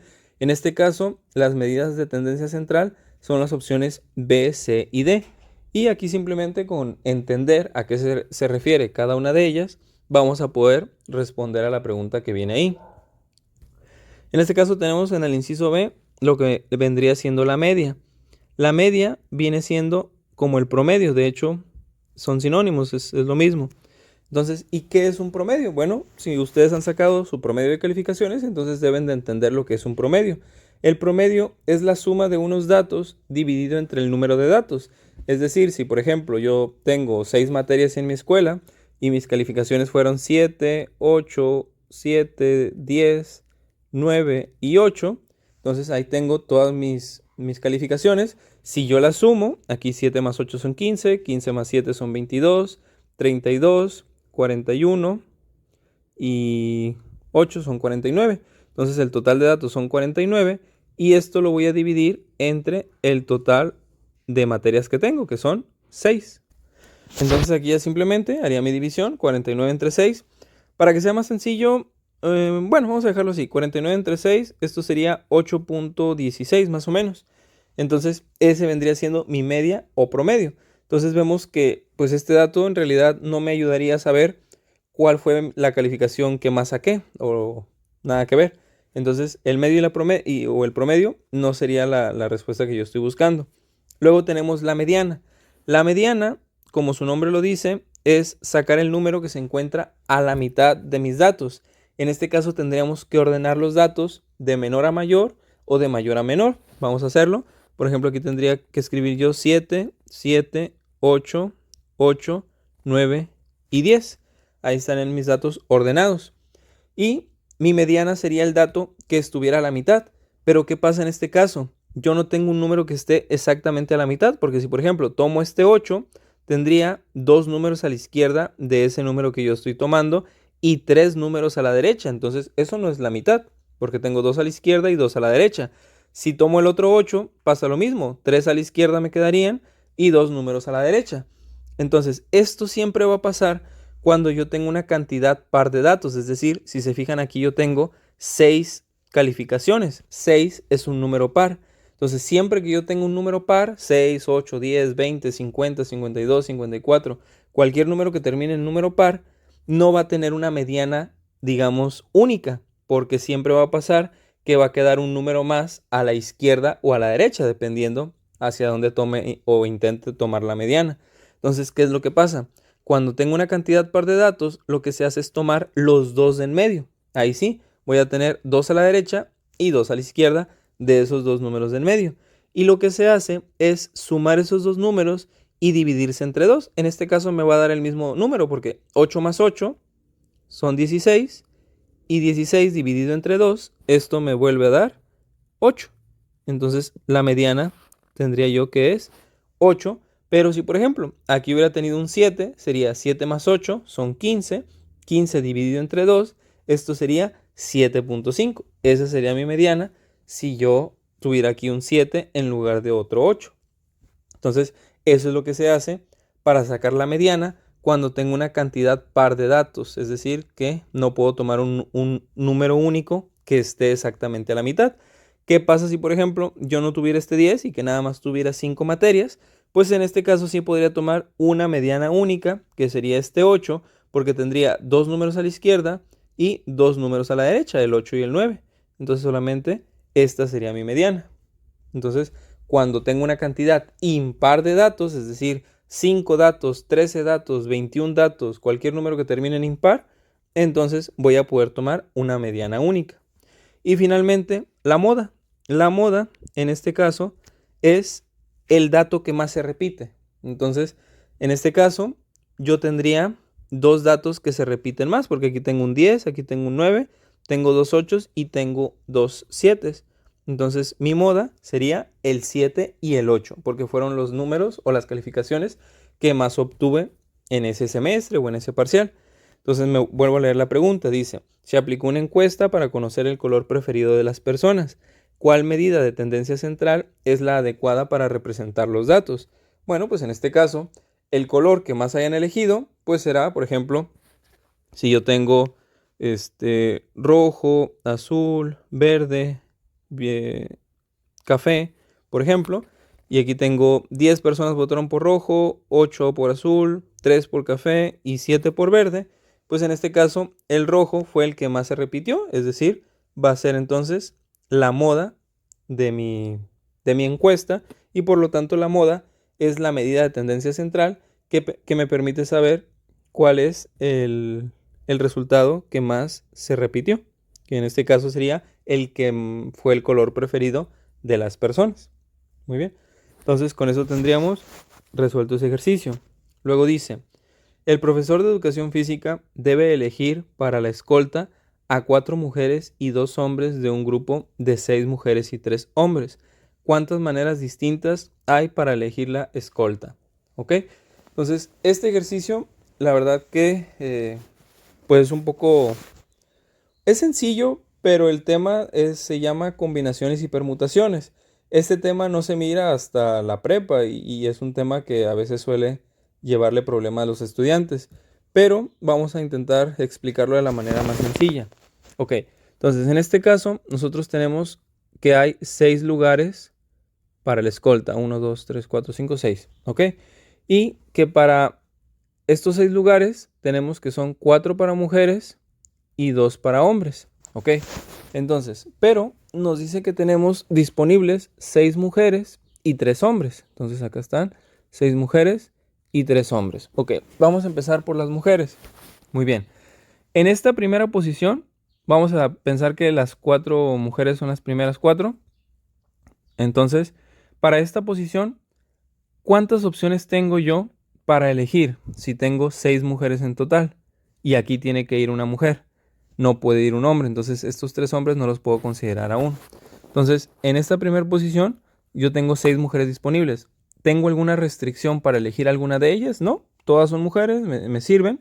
Entonces, puedo escribir aquí que tendría 6 posibles personas para poner ahí. Muy bien. Ahora, para la siguiente posición, ¿qué pasa? Vamos a seguir pensando que aquí también siguen siendo mujeres. Entonces, la única restricción es que sea mujer la persona que va aquí. Entonces, ¿cuántas opciones disponibles tengo para poner aquí si en total tengo 6 mujeres? Y aquí hay que tener mucho cuidado. La respuesta no sería 6, sería 5. ¿Por qué 5? Porque se supone que aquí ya tengo una persona, una mujer. Entonces, ya no tengo en total 6 mujeres disponibles, sino que nada más tengo 5 porque una de aquí, bueno, una de acá ya está ocupando el lugar que está aquí. Entonces, tendría 5 mujeres disponibles. Muy bien, para la siguiente posición pasa algo similar. Si ya tengo una mujer ocupando esta posición y otra mujer ocupando esta otra posición, pues solamente me quedarían 4 mujeres disponibles. Entonces serían 4 las opciones que yo tendría. Y finalmente para el último puesto de mujer, pues solamente tendría 3 opciones disponibles, porque aquí ya tengo una mujer, aquí tengo otra y aquí tengo otra. Solamente de las 6 me quedarían 3 disponibles. ¿Ok? Ahora, en esta posición tienen que ir hombres. Entonces yo tengo 3 hombres disponibles porque no he colocado a ninguno todavía en la escolta. Entonces para esa posición tengo 3 opciones. Y finalmente para la última opción, si ya utilicé a uno de los de aquí, solamente me quedarían 2 opciones. Y en este caso, la forma de obtener el total de combinaciones que podría tener para este ejercicio sería multiplicando todos estos números que yo tengo aquí. Entonces sería 6 por 5, esto es 30, 30 por 4, esto es 120, 120 por 3, esto es 360, 360 por 3 serían, ¿qué? 1080, y 1080 por 2 serían 2160. Y precisamente es una de las respuestas que tenemos aquí. Y parecería que no podía ser una cantidad tan grande, ¿no? Porque pues, 4 mujeres, 2 hombres, perdón, 6 mujeres, 3 hombres. Entonces, o sea, parecería una cantidad absurda, 2160 combinaciones para colocar a los muchachos. Pero en realidad, si nos pusiéramos a hacer todas las combinaciones, veríamos que sí sería una cantidad bastante grande, como la que vemos aquí, 2160. Entonces, bueno, esa sería la respuesta de esa pregunta. Y como dije al inicio del ejercicio, es un tema que se llama permutaciones y combinaciones, y la verdad es un tema muy bonito, muy interesante, sobre todo porque, por lo menos pienso yo, que sobrepasa a las cuestiones intuitivas que uno pudiera pensar de que pudiera parecer que es una cantidad mucho menor la que vamos a obtener, y muchas veces los resultados de estos ejercicios nos sorprenden con cantidades a veces exorbitantes. Entonces, me parece un tema bastante interesante. Bueno, vamos entonces ahora a seguir con el siguiente ejercicio que dice: las calificaciones obtenidas por un grupo de estudiantes se presentan en la tabla. ¿Cuál gráfica representa correctamente los datos? Ok, en este caso es un ejercicio muy sencillo porque simplemente es saber entender cómo se expresa esta tabla en estas gráficas que vienen aquí. Dice aquí que calificaciones, o sea, 5, 6, 7, 8, 9, y número de alumnos que sacaron esa calificación. Es decir, un alumno sacó 5, 2 alumnos sacaron 6, 3 alumnos sacaron 7, 2 alumnos sacaron 8 y un solo alumno sacó 9. Entonces vemos que aquí en las gráficas, la parte vertical nos dice el número de alumnos y en la parte horizontal nos dicen las calificaciones. Entonces aquí tenemos una calificación de 5 y en la primera opción nos dice que un solo estudiante sacó una calificación de 5 y vemos que efectivamente coincide con lo que dice la tabla. Luego, para la siguiente calificación vemos que es un 6 y nos aparece que 2 estudiantes sacaron 6, que de igual manera coincide con lo que tenemos acá. Luego el 7, tenemos que 3 estudiantes sacaron 7, coincide. El 8, 2 estudiantes sacaron 8, coincide. Y el 9 dice que un solo estudiante sacó 9. Entonces vemos que la primera opción sería la respuesta a esta pregunta. ¿Cómo podemos descartar las demás? Bueno, en este caso pues hay que ver cuál es la diferencia. Por ejemplo, aquí el 5 y el 5 quedan igual, el 6 y el 6 quedan igual, 7 y 7, 8 y 8. Vemos aquí que la diferencia está en el 9. Aquí dice que el 9 que la calificación 9 la sacaron 2 estudiantes y vemos que en la tabla nada más dice que 1. Entonces, por eso es que esta no puede ser. Aquí la que estaría mal sería esta parte donde dice que 2 personas sacaron 5. Vemos que no es así. Y aquí vemos que lo que estaría mal es que nos dice que 4 estudiantes sacaron 7 de calificación. Vemos acá que solamente fueron 3. Entonces, por eso, la opción correcta sería el inciso A. ¿Ok? Bueno, vamos ahora con el siguiente ejercicio. Dice: las calificaciones de un grupo se encuentran distribuidas de esta forma: 3, 4, 5, 6, 6, 7, 8, 10. ¿Cuál opción representa la calificación típica? Bueno, aquí este problema me causa un poco de confusión porque dice ¿cuál es la calificación típica? Pues en este caso no sé a qué se refiere con calificación típica, me imagino que la que más se repite. En este caso, si fuera así, yo diría que sería el 6, que es la calificación que más se repite, es la calificación más típica. Pero en este caso el 6 sería la moda. Y vemos aquí que el 6 no viene igualado con moda, viene igualado con mediana. Entonces, no sé a qué se refiera. Vamos a, por ejemplo, ir eliminando respuestas. Por ejemplo, rango. Pues aquí el rango sí es verdad. Hay un rango de 7 porque el rango se saca obteniendo la resta entre el valor más grande, entre el dato más grande y el dato más chico. Si yo a 10 le resto 3, eso me da 7. Luego tengo la moda, que me dice que la moda igual a 5, pero no tengo ningún dato de 5. Ah, sí, sí tengo uno. Sí tengo uno, pero no es el valor que más se repite, que es lo que vendría siendo la moda. Entonces, pues si aquí dijera moda igual a 6, yo escogería esa respuesta, pero no viene. Luego viene la mediana. En este caso, la mediana hemos dicho que es el dato que se encuentra a la mitad, pero como tengo 1, 2, 3, 4, 5, 6, 7, 8 datos, tengo que escoger los dos que se encuentran en el medio, que serían los dos 6. Y ya hemos visto que para sacar la mediana, cuando tomo dos de los datos, es sumarlos y dividirlo entre 2. 6 más 6, esto es 12. 12 entre 2 me vuelve a dar 6. Entonces vemos que aquí la mediana sí coincide con una de las respuestas que viene aquí, mediana igual a 6. Y media dice igual a 5.5. La media ya hemos visto que es lo mismo que el promedio. Entonces el promedio es sumar los datos y dividirlo entre el número de datos. En este caso sería 3 más 4 son 7, 7 más 5 son 12, 12 más 6 son 18, 18 más 6 son 24, más 7 31, 39, 49. Es decir, tendríamos que dividir 49 entre 8, porque son 8 datos. Y si yo divido 49 entre 8, 8 por 6 son 48, serían 6 punto algo, 6.125. Pero bueno, con que ya hayan obtenido el 6, ya ven que no sería el 5.5 que nos están marcando ahí. Entonces, pues vemos que la respuesta no puede ser ni la D ni la B porque no son datos correctos con respecto a lo que tenemos acá de información. Vemos que los únicos datos correctos serían rango y mediana. Y aquí, pues en este caso, la opción correcta sería la C, la mediana igual a 6, porque nos pregunta cuál opción representa la calificación típica.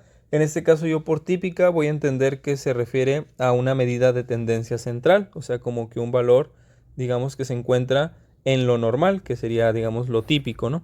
Entonces, vamos a poner aquí que sería el inciso C, la respuesta correcta. Y bueno, pasamos con la siguiente pregunta, que dice, se tira un dado y se lanza una moneda al aire. ¿Cuál es la probabilidad de que el dado caiga en 3 y la moneda en águila? ¿Ok? Entonces, para esto tenemos que ver un poquito lo que es la cuestión de la probabilidad. La probabilidad se define de la siguiente manera. Vamos a ponerle aquí probabilidad del evento A y se va a escribir de la siguiente manera. Abajo vamos a poner el total de opciones. Vamos a poner aquí el número total de opciones. Y en la parte de arriba vamos a poner el número de opciones favorables. Permítanme, me entró una llamada. Ok, continuamos.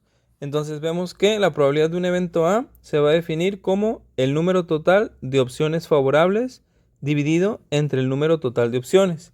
Ahora, cuando hablo de opciones favorables, me refiero a opciones que cumplen con lo que se está pidiendo en la pregunta, no que sean opciones que a nuestro parecer parezcan buenas. Si, por ejemplo, nos preguntan cuál es la probabilidad de que una persona muera en un accidente, por ejemplo, pues obviamente eso no es algo favorable, pero si nos están dando un dato, digamos que 3 de cada 10 personas mueren en un accidente, por decir algo, entonces las opciones favorables serían 3 y el total de opciones serían 10. Entonces, con eso voy con favorable, que se refiera a que responda a lo que nos están preguntando, no tanto si es algo bueno o si es algo malo. Entonces, en este caso, vamos a calcular primero la probabilidad de que al tirar un dado nos salga un 3. Entonces vamos a ponerle aquí probabilidad de que al tirar un dado, vamos a poner aquí el dadito, nos caiga un 3. Ok, ahí está el 3 pintado, bueno, más o menos. Bueno, suponer que es un 3. Entonces, ¿cuál va a ser la probabilidad de que al tirar un dado nos salga un 3? Bueno, entonces tenemos que poner en la parte de abajo el total de opciones que tenemos. ¿cuántas caras tiene un dado normal? Bueno, en este caso, un dado tiene forma de cubo y un cubo tiene 6 caras. Entonces tendremos 6 opciones en total que nos puede salir. Se supone que tienen todas la misma probabilidad de salir. Ahora, ¿cuántas de esas caras tienen pintado un 3 con los puntos que forman el número? Pues solamente una cara tiene pintado un 3. Entonces solamente tenemos una opción favorable porque las demás caras no tienen 3 puntitos, tienen un puntito, 2 puntitos, 5 puntitos, etc. Entonces solamente una de las caras tiene ese 3 con los puntitos. Entonces nuestra probabilidad de que al tirar un dado nos caiga un 3 sería 1 de 6 porque solamente nos sirve una de las 6 caras. Nuestra opción favorable es esa cara que tiene esos 3 puntitos y el total de opciones son las 6 caras que tiene ese dado. Ok, entonces esa es la probabilidad del evento de que al tirar un dado nos caiga un 3. Ahora, ¿cuál es la probabilidad de que al tirar una moneda nos caiga águila? Ok, en este caso es más sencillo. ¿Por qué? Porque ¿cuántas caras tiene una moneda? Pues en este caso son 2 caras. ¿Y cuántas de esas caras tienen un águila marcada o pintada? Pues solamente sería 1, porque en la parte de enfrente le llamamos cara, que es donde viene la cifra de lo que representa esa moneda. Entonces sería una opción favorable de 2 opciones en total. Entonces sería un medio. Pero vemos que ninguna de esas dos cantidades viene como respuesta del ejercicio. Bueno, aquí tenemos que introducir otro concepto que se llama eventos independientes. ¿Qué es esto de los eventos independientes? Los eventos independientes son eventos que no dependen uno de otro. Es decir, si yo tiro un dado, eso no va a cambiar la situación de la moneda. Es decir, si yo tiro un dado y me cae un 4, eso no va a determinar si va a caer sol o cara o si va a caer águila. Entonces, por eso se conocen como eventos independientes. Un evento no influye al otro. Entonces, eso es lo que se conoce como eventos independientes. Y para determinar la probabilidad en conjunto de que sucedan dos eventos que son independientes, lo que se hace es multiplicar sus probabilidades. Entonces yo tengo que multiplicar ese 1/6, que sería la probabilidad de que al tirar un dado me caiga un 3, y la probabilidad de que al tirar una moneda, esta caiga en águila. Entonces sería 1/6 por 1/2. Si yo hago esta multiplicación, ya hemos visto en el inicio del video que para multiplicar fracciones se multiplica el de arriba por el de arriba y el de abajo por el de abajo. 1 por 1, esto es 1, 6 por 2, esto es 12. Entonces la probabilidad sería de 1/12, es decir, una de cada 12 veces que yo hiciera esto, de tirar un dado y lanzar una moneda, se daría esta combinación. Entonces esa sería mi probabilidad, 1 de 12, 1/12. Y tendríamos que la respuesta correcta es el inciso B. Muy bien. Ok, ahora vamos con el siguiente ejercicio, que es muy sencillo porque solamente nos piden recordar un enunciado. Dice, el teorema de Pitágoras dice que en un triángulo rectángulo, puntos suspensivos, y nosotros tenemos que completar el teorema de lo que el enunciado de lo que dice el teorema. Entonces, bueno, aquí lo que hay que recordar, algunas cosas, es que el teorema de Pitágoras se utiliza única y exclusivamente para triángulos rectángulos. ¿Qué significa esto? Que son triángulos que tienen un ángulo de esta manera, es decir, que forman un ángulo de 90 grados. A esos dos lados que forman ese ángulo de 90 grados se les conoce con el nombre de catetos. Y al lado que queda enfrente de este ángulo se conoce con el nombre de hipotenusa. Esto hay que aclararlo porque aquí vienen esos nombres. Entonces, eso es algo importante a recordar. Estos dos lados se conocen como catetos y este lado de acá se conoce como hipotenusa. Y lo que dice el teorema de Pitágoras, bueno, por lo general a los dos catetos se les nombra con las letras A y B y a la hipotenusa se les nombra con la letra C. Entonces lo que dice el teorema de Pitágoras es que si yo tomo uno de los catetos y lo elevo al cuadrado y le sumo el otro cateto también elevado al cuadrado, eso va a ser igual al valor de la hipotenusa elevado al cuadrado. Aquí vamos a poner un ejemplo. Un triángulo clásico del teorema de Pitágoras es el 3, 4, 5. ¿Por qué? Porque si yo tomo 3 al cuadrado, le sumo el otro cateto elevado al cuadrado, esto es igual a la hipotenusa elevado al cuadrado. ¿Por qué? Porque 3 al cuadrado son 3 por 3, esto es 9, 4 al cuadrado, esto es 4 por 4, son 16, y 5 al cuadrado, esto es 5 por 5, esto es 25. 9 más 16 son 25 y vemos que se cumple una igualdad. 25 es igual a 25. Entonces, ahí vemos que el triángulo 3, 4, 5 cumple con el teorema de Pitágoras. Ahora vamos a leer las opciones y decidir cuál es la respuesta correcta. Dice el inciso A. Bueno, vamos a leerlo desde el inicio. El teorema de Pitágoras dice que en un triángulo rectángulo, inciso A, el cuadrado de la hipotenusa es igual a la raíz cuadrada de la suma de los cuadrados de sus catetos. Ok, entonces volvemos a leer, dice, el cuadrado de la hipotenusa, es decir, lo que tenemos aquí, el cuadrado de la hipotenusa, es igual a la raíz cuadrada. Bueno, aquí ya vemos que nos habla de una raíz cuadrada, cosa que no tenemos aquí. Ahora, no porque en muchos diga raíz cuadrada, los vamos a descartar, porque sí hay una manera alternativa de escribir esto como raíz cuadrada, pero necesitamos leer todo el enunciado para determinar si es o no la respuesta. Ok, luego dice, el inciso B, el cuadrado de la hipotenusa, aquí lo tenemos, el cuadrado de la hipotenusa es igual a la raíz cuadrada. Bueno, nuevamente nos habla de una raíz cuadrada con la hipotenusa al cuadrado. Esto ya no puede ser, descartado. Luego dice, el cuadrado de la hipotenusa es igual a la suma de los cuadrados de sus catetos. ¿Ok? Esta vendría siendo la opción porque dice el cuadrado. Aquí tenemos el cuadrado. ¿De quién? De la hipotenusa. C dijimos que era la hipotenusa. Es igual a la suma de los cuadrados en plural. Es decir, son dos cuadrados de los cuadrados de sus catetos. Es decir, A y B. Entonces, esa sería la opción correcta. Y vamos a leer la última simplemente por curiosidad. Dice, la hipotenusa es igual a la suma de los cuadrados de sus catetos. En este caso no dice el cuadrado de la hipotenusa, es decir, sería nada más C es igual a la suma de los cuadrados de sus catetos. Pues vemos que no, que la suma de los cuadrados de los catetos es igual a la hipotenusa, pero elevada al cuadrado, no solamente a la hipotenusa. Entonces, esa sería la respuesta correcta, el inciso C. Y la manera en que se podría escribir esto a manera de que tuviera una raíz sería despejándose. Es decir, ¿qué es lo contrario de elevar al cuadrado? Es la raíz cuadrada. Entonces, este cuadrado lo quitaríamos de aquí, quitaríamos ese 2 y lo pasaríamos acá como lo contrario, que es sacar la raíz cuadrada. Entonces vemos que lo que dice acá, que dice es igual a la raíz cuadrada de la suma de los cuadrados de sus catetos, esta parte estaría bien.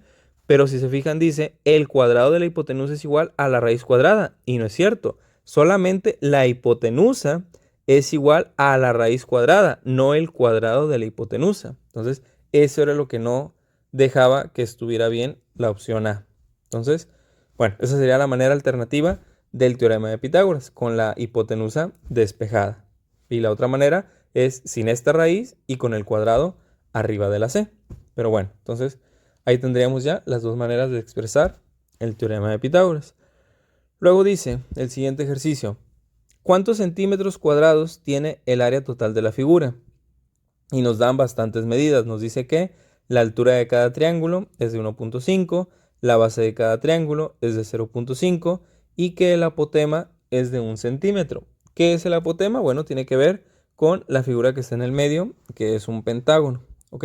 Vamos primero a ocuparnos de los triángulos. Entonces hay que recordar que para un triángulo, la fórmula que se utiliza para calcular el área es base por altura entre 2. Entonces, aquí nos están dando esos dos datos. La altura de cada triángulo es 1.5 y la base de cada triángulo es de 0.5. Entonces tendríamos que multiplicar 1.5 por 0.5 y dividir eso entre 2. Pero eso sería el área de un solo triángulo. ¿Cuántos triángulos tenemos? Tenemos 5. Entonces, esa cantidad que nos dé, habrá que multiplicarla por 5. Vamos entonces a multiplicar base por altura. Sería entonces 0.5 por 1.5. 5 por 5 son 25. Llevo 2. 5 por 0, 0. Y 2, 2. 1 por 5, 5. Dejo un espacio aquí. 1 por 0, 0. Este 2 ya no lo cuento. Sería 0. Y sumo. Son 5, 7, 0.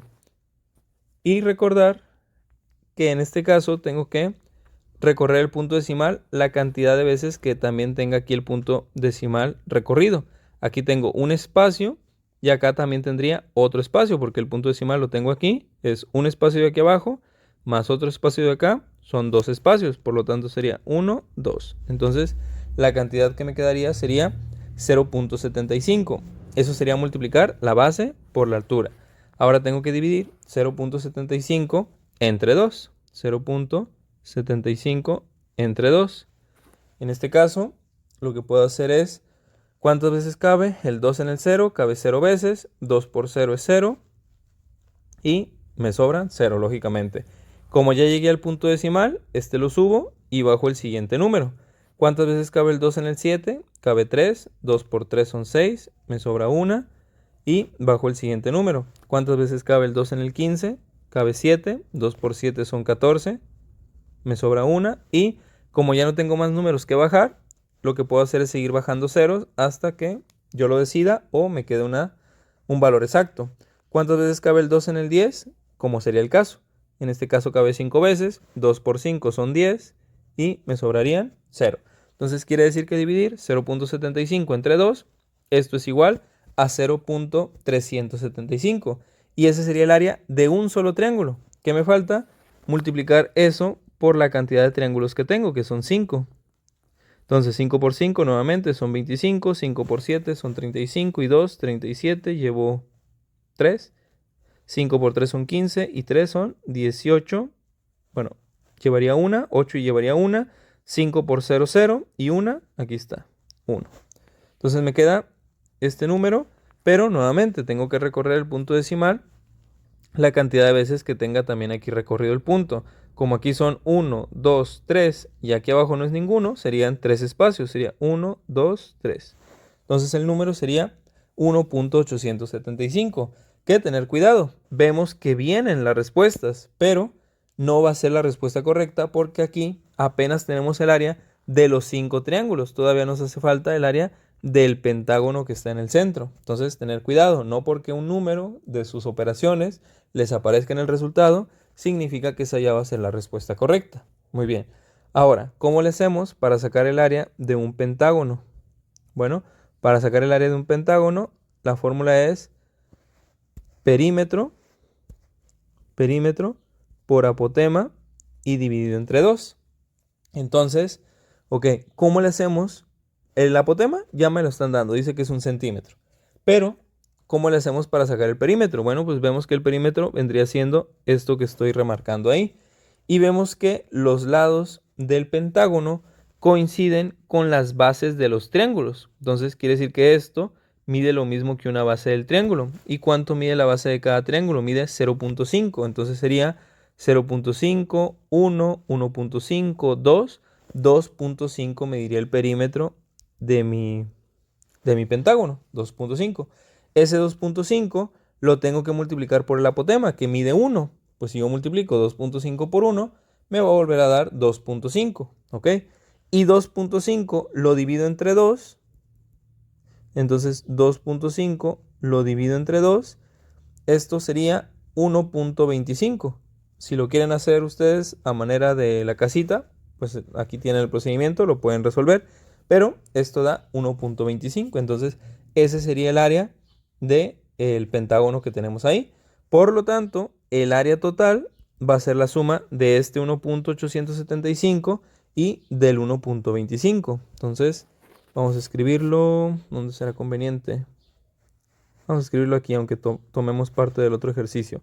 Sería 1.875 más 1.25. Aquí tener cuidado en cómo acomodamos los números. Tenemos que respetar los espacios decimales. Entonces, como aquí son nada más 2 espacios y aquí son 3, pues este tercer espacio queda vacío, que se considera como si hubiera un 0. Entonces, 5 más 0 son 5. Luego 7 más 5 son 12, llevo 1. 8 y 2 son 10 y una que llevaba son 11, llevo 1. 1 y 1 son 2 y otro 1 serían 3.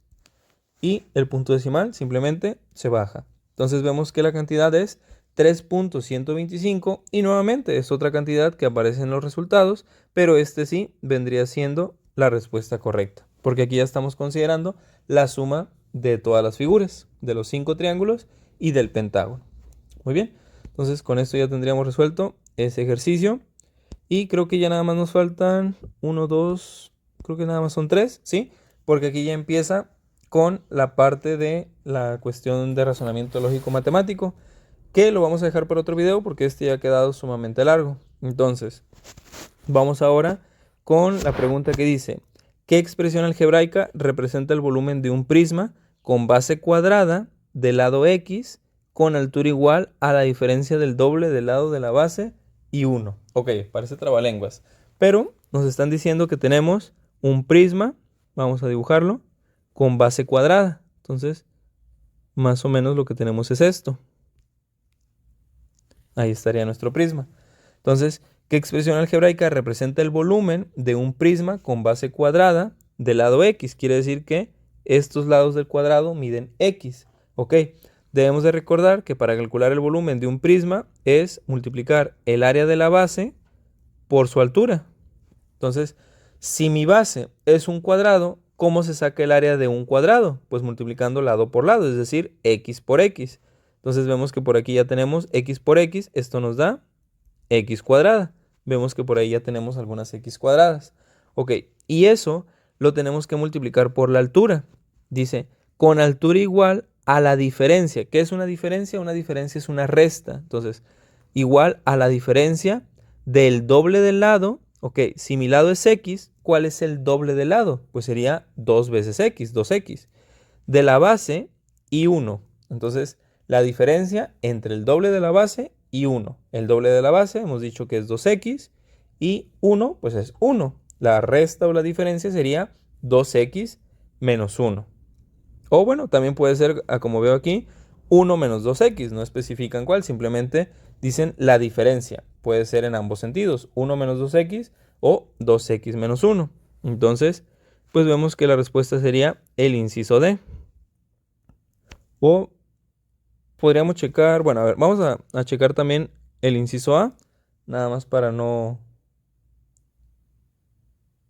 Sí, de hecho, bueno, es que vamos a checarlo. Por ejemplo, aquí el inciso C, ese está descartadísimo. ¿Por qué?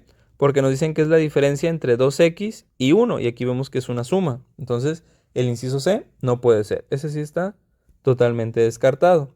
Ahora, si nosotros, por ejemplo, lo planteáramos como dice aquí en el ejercicio, x cuadrada 1 menos 2x, que es lo que viene en el inciso D. Si nosotros hiciéramos esta operación y multiplicáramos el x cuadrada por los dos términos que están dentro del paréntesis, sería x cuadrada por 1, x cuadrada. Luego, más que tiene aquí por menos, sería menos. 1 por 2 serían 2 y x cuadrada por x serían x cúbica.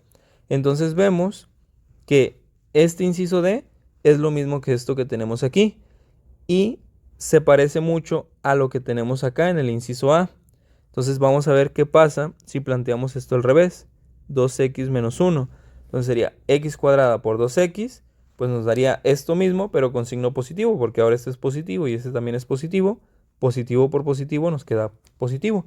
Y más por menos sería menos, x cuadrada por 1 nos queda x cuadrada.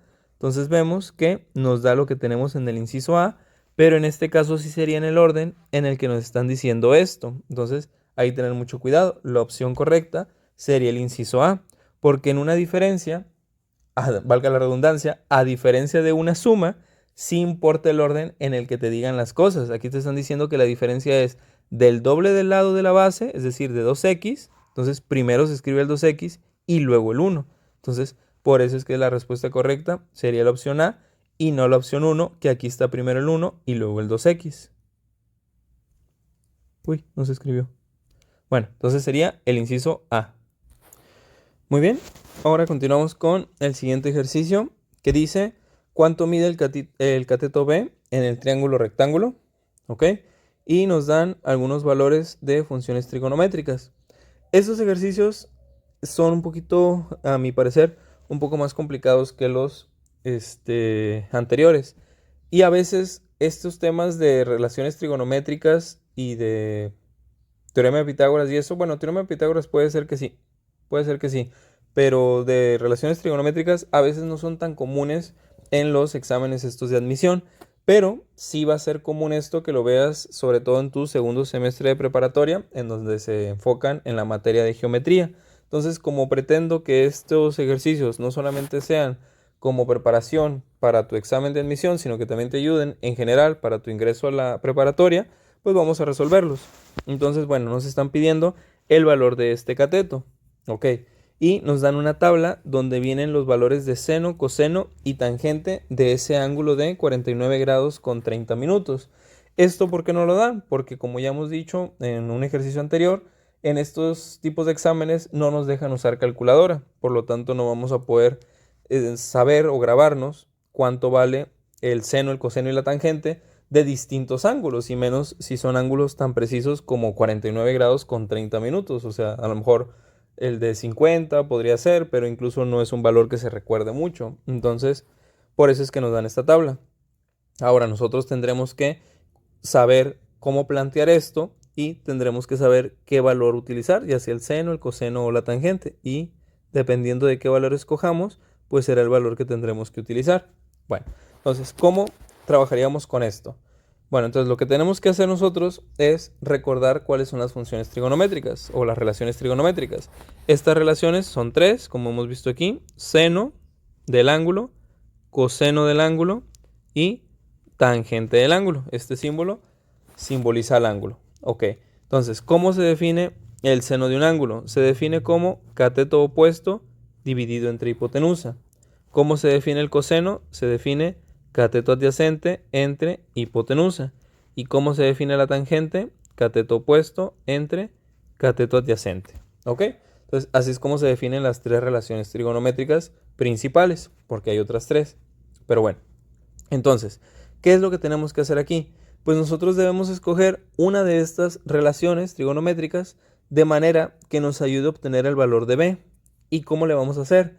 Bueno, tenemos aquí un ángulo, que es este ángulo que tendríamos en nuestras relaciones trigonométricas.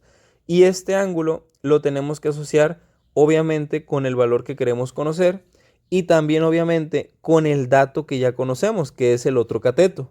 Si se fijan, no sabemos cuánto mide la hipotenusa. Entonces, las funciones o las relaciones trigonométricas que contengan la hipotenusa son relaciones que no nos sirven. ¿Por qué? Porque si, por ejemplo, yo quisiera utilizar el valor de seno, en este caso no conozco ni el valor de la hipotenusa, y como el seno se define como cateto opuesto, veo que el cateto opuesto o que está enfrente a mi ángulo es el dato que yo quiero conocer. Entonces tendría dos cosas que desconozco, tanto la hipotenusa como el cateto opuesto, lo cual hace imposible saber cuál es cualquiera de esas dos, ya sea la hipotenusa o el cateto. Entonces, por eso no voy a poder utilizar ni el seno ni el coseno, porque si bien en este caso solamente desconocería la hipotenusa, pero el otro dato sería el cateto adyacente, es decir, el dato que está aquí a un lado, y ese dato ya lo tengo, que es 25. Entonces, ¿para qué lo utilizo si ya lo tengo? Y yo no quiero saber el valor de la hipotenusa, yo quiero saber el valor del cateto. Entonces, la que me va a servir va a ser la relación de la tangente. ¿Por qué? Porque la tangente tiene tanto el valor que quiero conocer, que es el cateto B, que es el cateto opuesto, y tiene ya conocido el cateto adyacente, que serían los 25. Entonces lo voy a plantear, me quedaría tangente del ángulo. ¿Cuánto mide el ángulo? Tangente de 49 grados 30 minutos.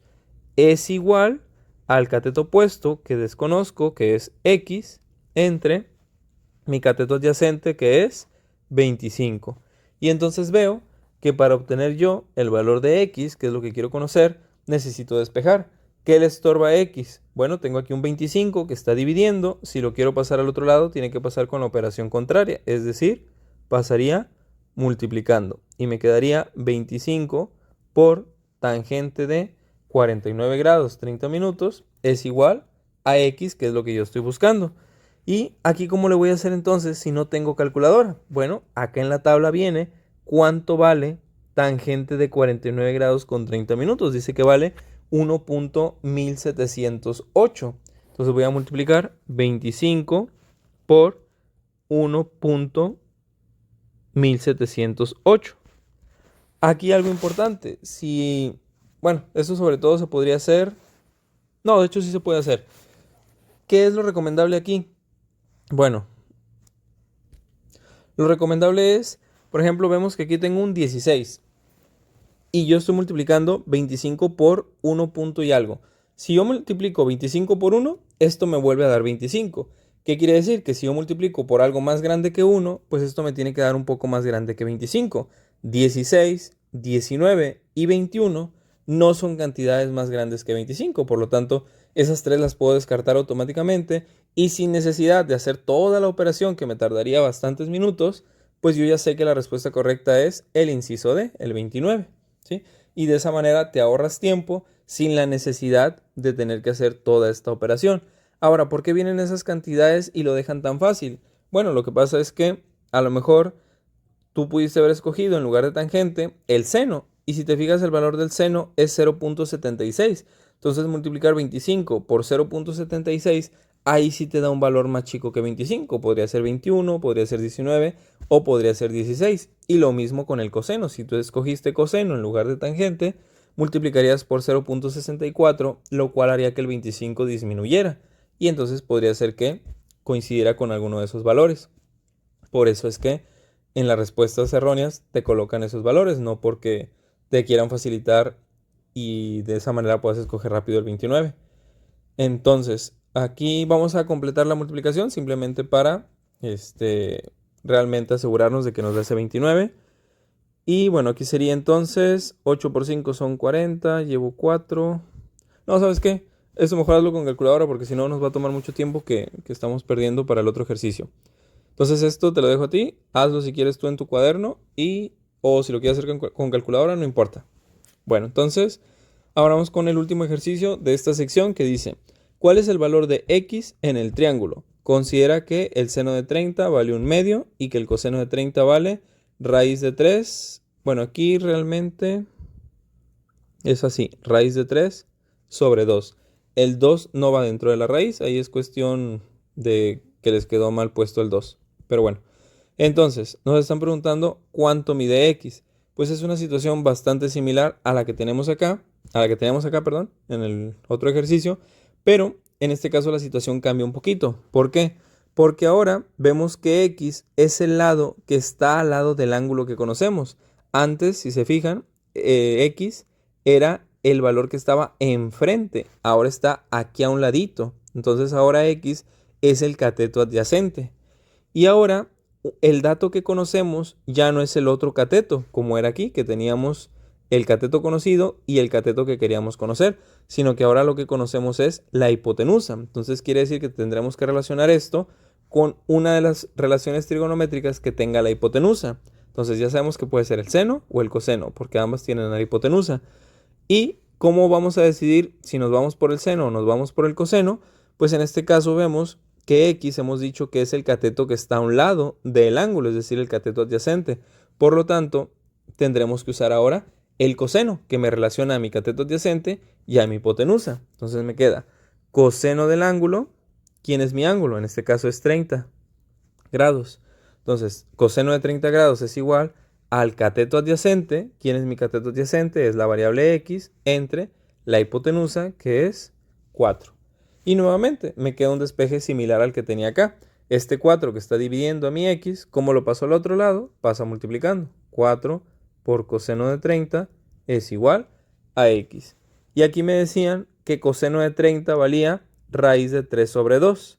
Entonces raíz de 3 sobre 2, aquí yo lo puedo sustituir en lugar de coseno de 30. Me quedaría x es igual a 4 por raíz de 3 sobre 2, en lugar de escribir aquí coseno de 30.